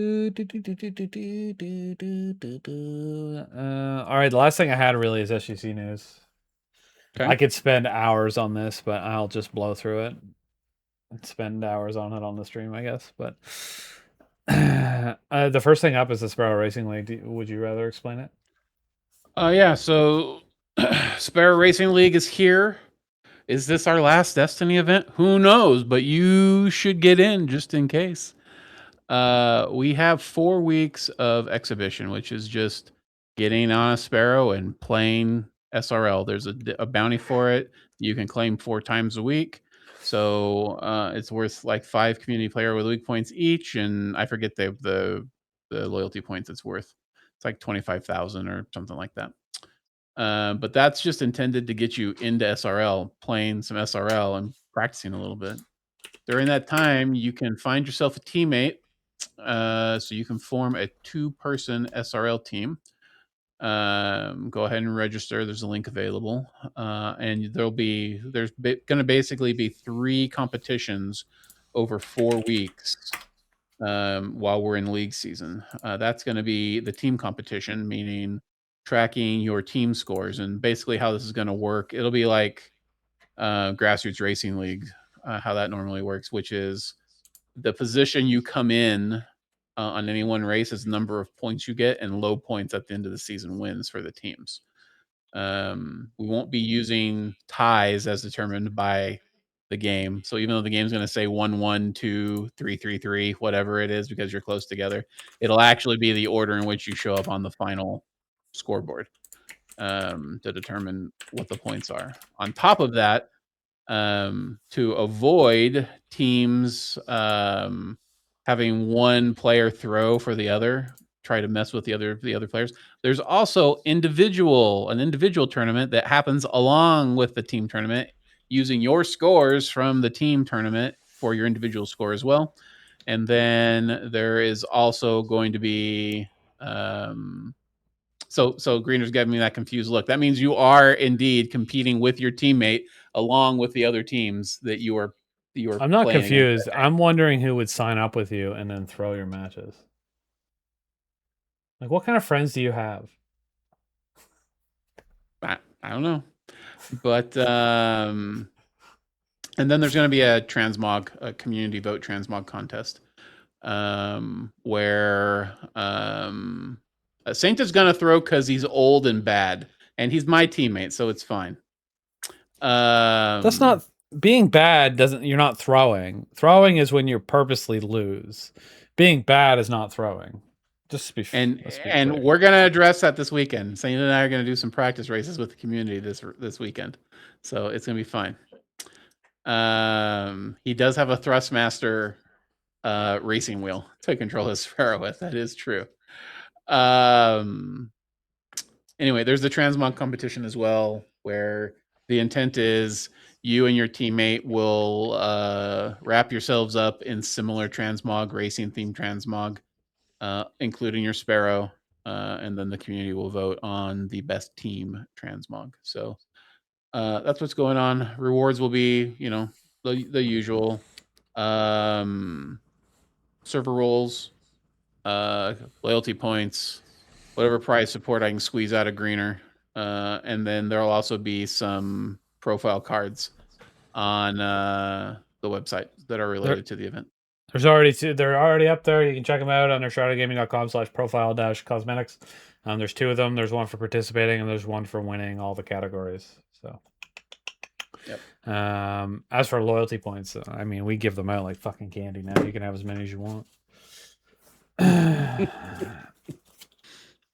I can't like I put up an SRL one that's worth like 75,000 per thing, and you could just keep doing it over and over and over and over and over and over and over again. So it's like I can't do like a $25,000 like win a fucking 2-month tournament thing. It doesn't make any sense. You got to give a bunch away, right? So anyway, things keep getting. There are 4 teams signed up so far. This event, once league season starts, will be closed to new teams. However, because we're not doing a schedule. There'll be a schedule that has all of the teams and who you're going to play in each match, and then what the track is going to be. But you all will be free to negotiate with those teams when you get those races done. So you have until August 29th. Am I hearing that right? Yeah. You will have 4 weeks to get all of your races done. But if you can organize to get them all done in the same weekend, okay, you're done. You got all your points in. You do all your reporting. Everything's hunky-dory. So huge. But we have 4 teams at present. We will lock it down once race season starts. Only 4, eh? Sign up more better. Sign up better. And more. if we need to have a championship because there's ties at the end, then we will do that. Ooh, that'll be fun. I wonder if I should play. I haven't Sparrow raced once. Well, maybe you should get a teammate. Yeah, I'll think about it. And then do it. Yep. Yeah, might be good. Might be good. Might be good. Might be fun. Can't wait. Can't wait. Excited. Woo! Okay, so that's done. All right, next on the docket is profile cards. We won't spend as much time as I did on stream on them. But profile cards have become a full reward system across shroudedgaming.com and our Discord. Well, you can't see them in Discord, but you get it. It's all connected. Members can equip earned backgrounds and profile titles that appear on public profiles, leaderboards, and other areas of the site. Rewards can be connected to multiple things. We've got charity milestones now. So we've got 4 milestone cards. So if you've ever donated to an SGC milestone, or sorry, charity, you can connect your charity through Discord, and it should track most of it. It's a little bit tricky, so if you need some help, you can DM me.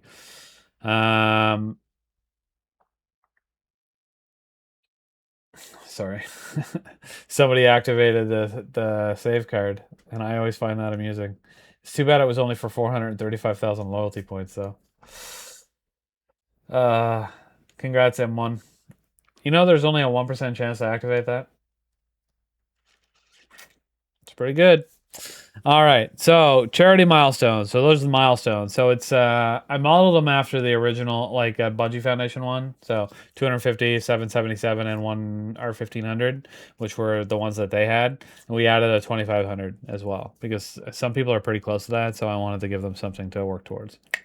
We also now have just an extra life one that's similar to the Deathpad for this year for direct donation for this specific campaign. So in the future, we're going to add more milestone ones, and we're always going to have at least one for each campaign that we do, which is probably going to be less campaigns.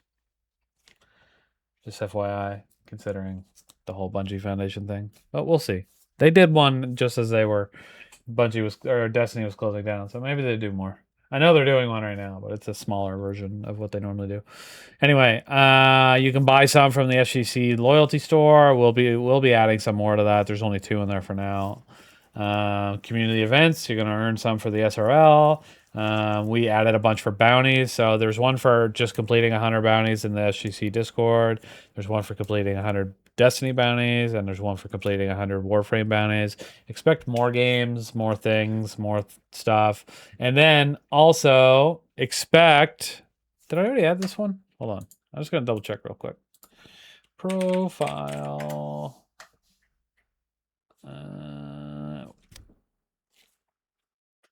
Yes, we did. Okay, so this one's going to annoy the shit out of people, but we're doing it anyway. So, ever since April 2026, our bot is able to track the time that you're playing in any game as long as you have it all that system connected through Discord. Now, that can be done on all platforms. From what not all platforms. It can be done on Xbox, PlayStation, and PC. But you have to have it activated. Anyway, the point is, we're going to start low. We're going to add some games to it. But there's currently one right now for logging a total of 100 hours in Destiny 2. And it says specifically after the FCC Discord bot began tracking playtime in April 2026. So no, we're not going to hit the API to get your actual time because we're going to go beyond Destiny for these cards.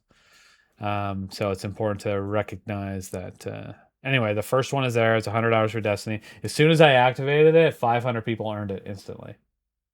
So there's already lots of people still playing the game in Discord, clearly. Yeah, the point is 100 hours Destiny 2 while you're actively being visible by Discord. So we're going to be adding more stuff, but that's just the first one. So 100 hours. And then we'll add like 500 hours, 1,000 hours, whatever, yada, yada, and more games. So...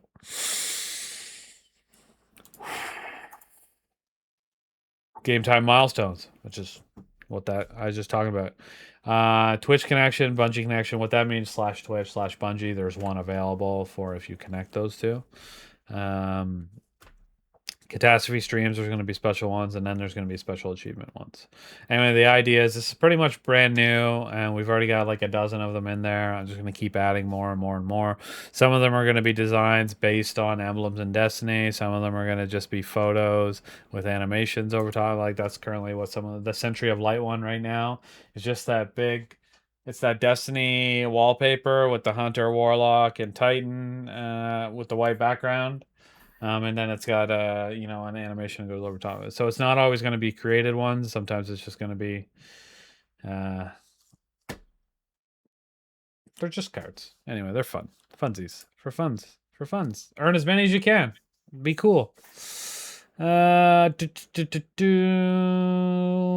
so the /charity thing is pretty new. So if you haven't done that yet, make sure to do it. We've been telling everybody to do /Twitch/Bungie for a while.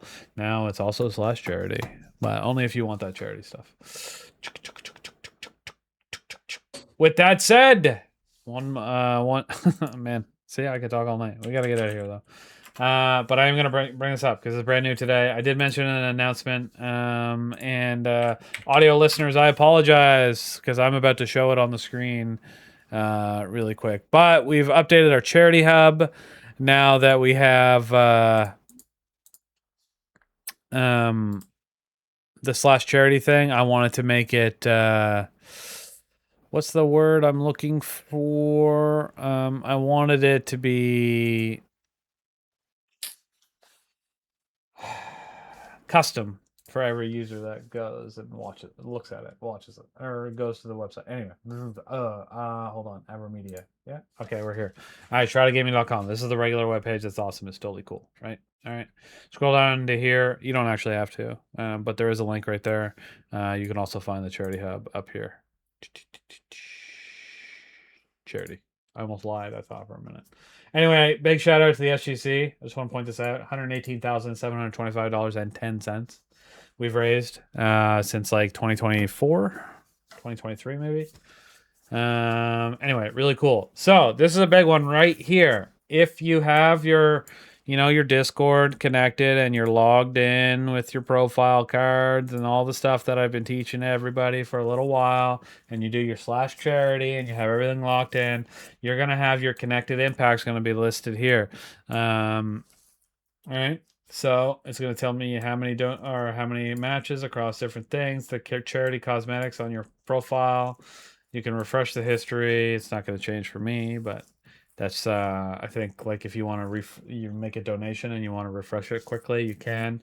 Then it's going to have all of our earned stuff here, and it tells you how much you donated to each one. It's really neat. It's pretty cool. You click view campaign. It's similar to our old charity hub, but I wanted to design it so it looked like our the new web page. So this one is just, it's just a Shrouded Gaming 2026 Extra Life fundraiser. You see we've raised this much money so far. Shout out, we hit the 4,000. 48-hour stream incoming.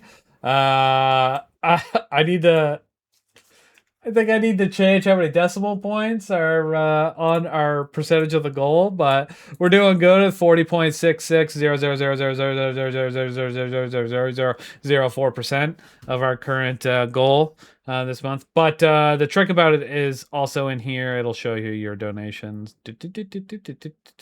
By the way, there's a bunch of stuff in here that you guys can see now, right? The see E-Trade donated his winnings to charity. Master Fulbridge donated his to charity. This one's a test. Oh man, I donated $1 for a test? That's wild. Why would I do so? I gotta fix these images. Clearly, I'm just noticing that now, but it's okay. Just ignore. Hold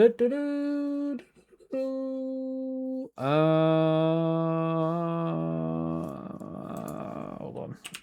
Since we're showing everything on the screen, I'm just gonna quickly show just because this is what I was talking about earlier. So you can see the Century of Light one. It's an image. You know, it's 100 hours in Destiny. Bounty Centurion. That's a Warframe one. This is the new Destiny Bounties one. This is the regular Bounties one. The SRL ones right here, and then your charity ones. These are the milestone ones. Heart of Giving, Unseen Bomb, Beyond Measure, Impact Burst. This is the Extra Life one. And then, of course, there's the other stuff that we've been talking about for a while now. So it's all here. You can see it being added. You can check them out. These all explain how to earn them. So if you want to come here to see what cards are available and how to earn them, you can. And then this is the profile that everybody sees if they open your profile up. So what it does is show the card that you currently have equipped, what clan you're in. You know, if you have any little linked things, Tander and Cosmetics. I had stream attendance this month. I'm the #1 chatter in my clan. It's all listed here, right? It's all very cool. And then how many loyalty points I have, other stuff, and then all the profile cards that I have. Everybody can see all the profile cards you have. The whole point of it is to show off how many that you have. Yeah. That is anyway, and then Profile Studio is where you can equip them all. Yeah, see. And you can equip, you can mix and match them too. So you can equip a background and then you can come down here and equip the titles. So if you wanted a different background with a different title, you could do that. Or you can just equip the background and title. So that's the idea for the system. Okay, I'm gonna bring this off. I hope you guys enjoy it. Why are you wearing a glove? Are you about to commit a crime? No. I just had it on my desk for some reason. It's for when I'm got my butt plug in. I don't want to get shit on my hand. Understandable. Okay, so that was the charity hub. We showed off the profile cards. Oh my god, that is okay. We just can't talk about all this stuff. I got bot web development history, tier 3 history. We don't need to talk about tier 3. Tier 3 if you can. Community check-in. No. All right, good. One last really quick thing, just because the 48-hour stream is officially happening. I should have just showed it when I was on there.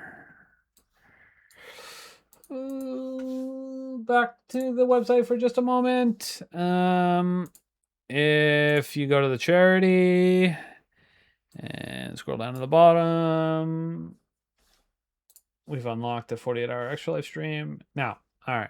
So, take an hour, carry the marathon, easy. You can view all the open blocks that are here and then who's in them. As you can see, I've grabbed the first 4. It's typically what I do. I'm going to grab more, obviously, but the rest of them are currently open.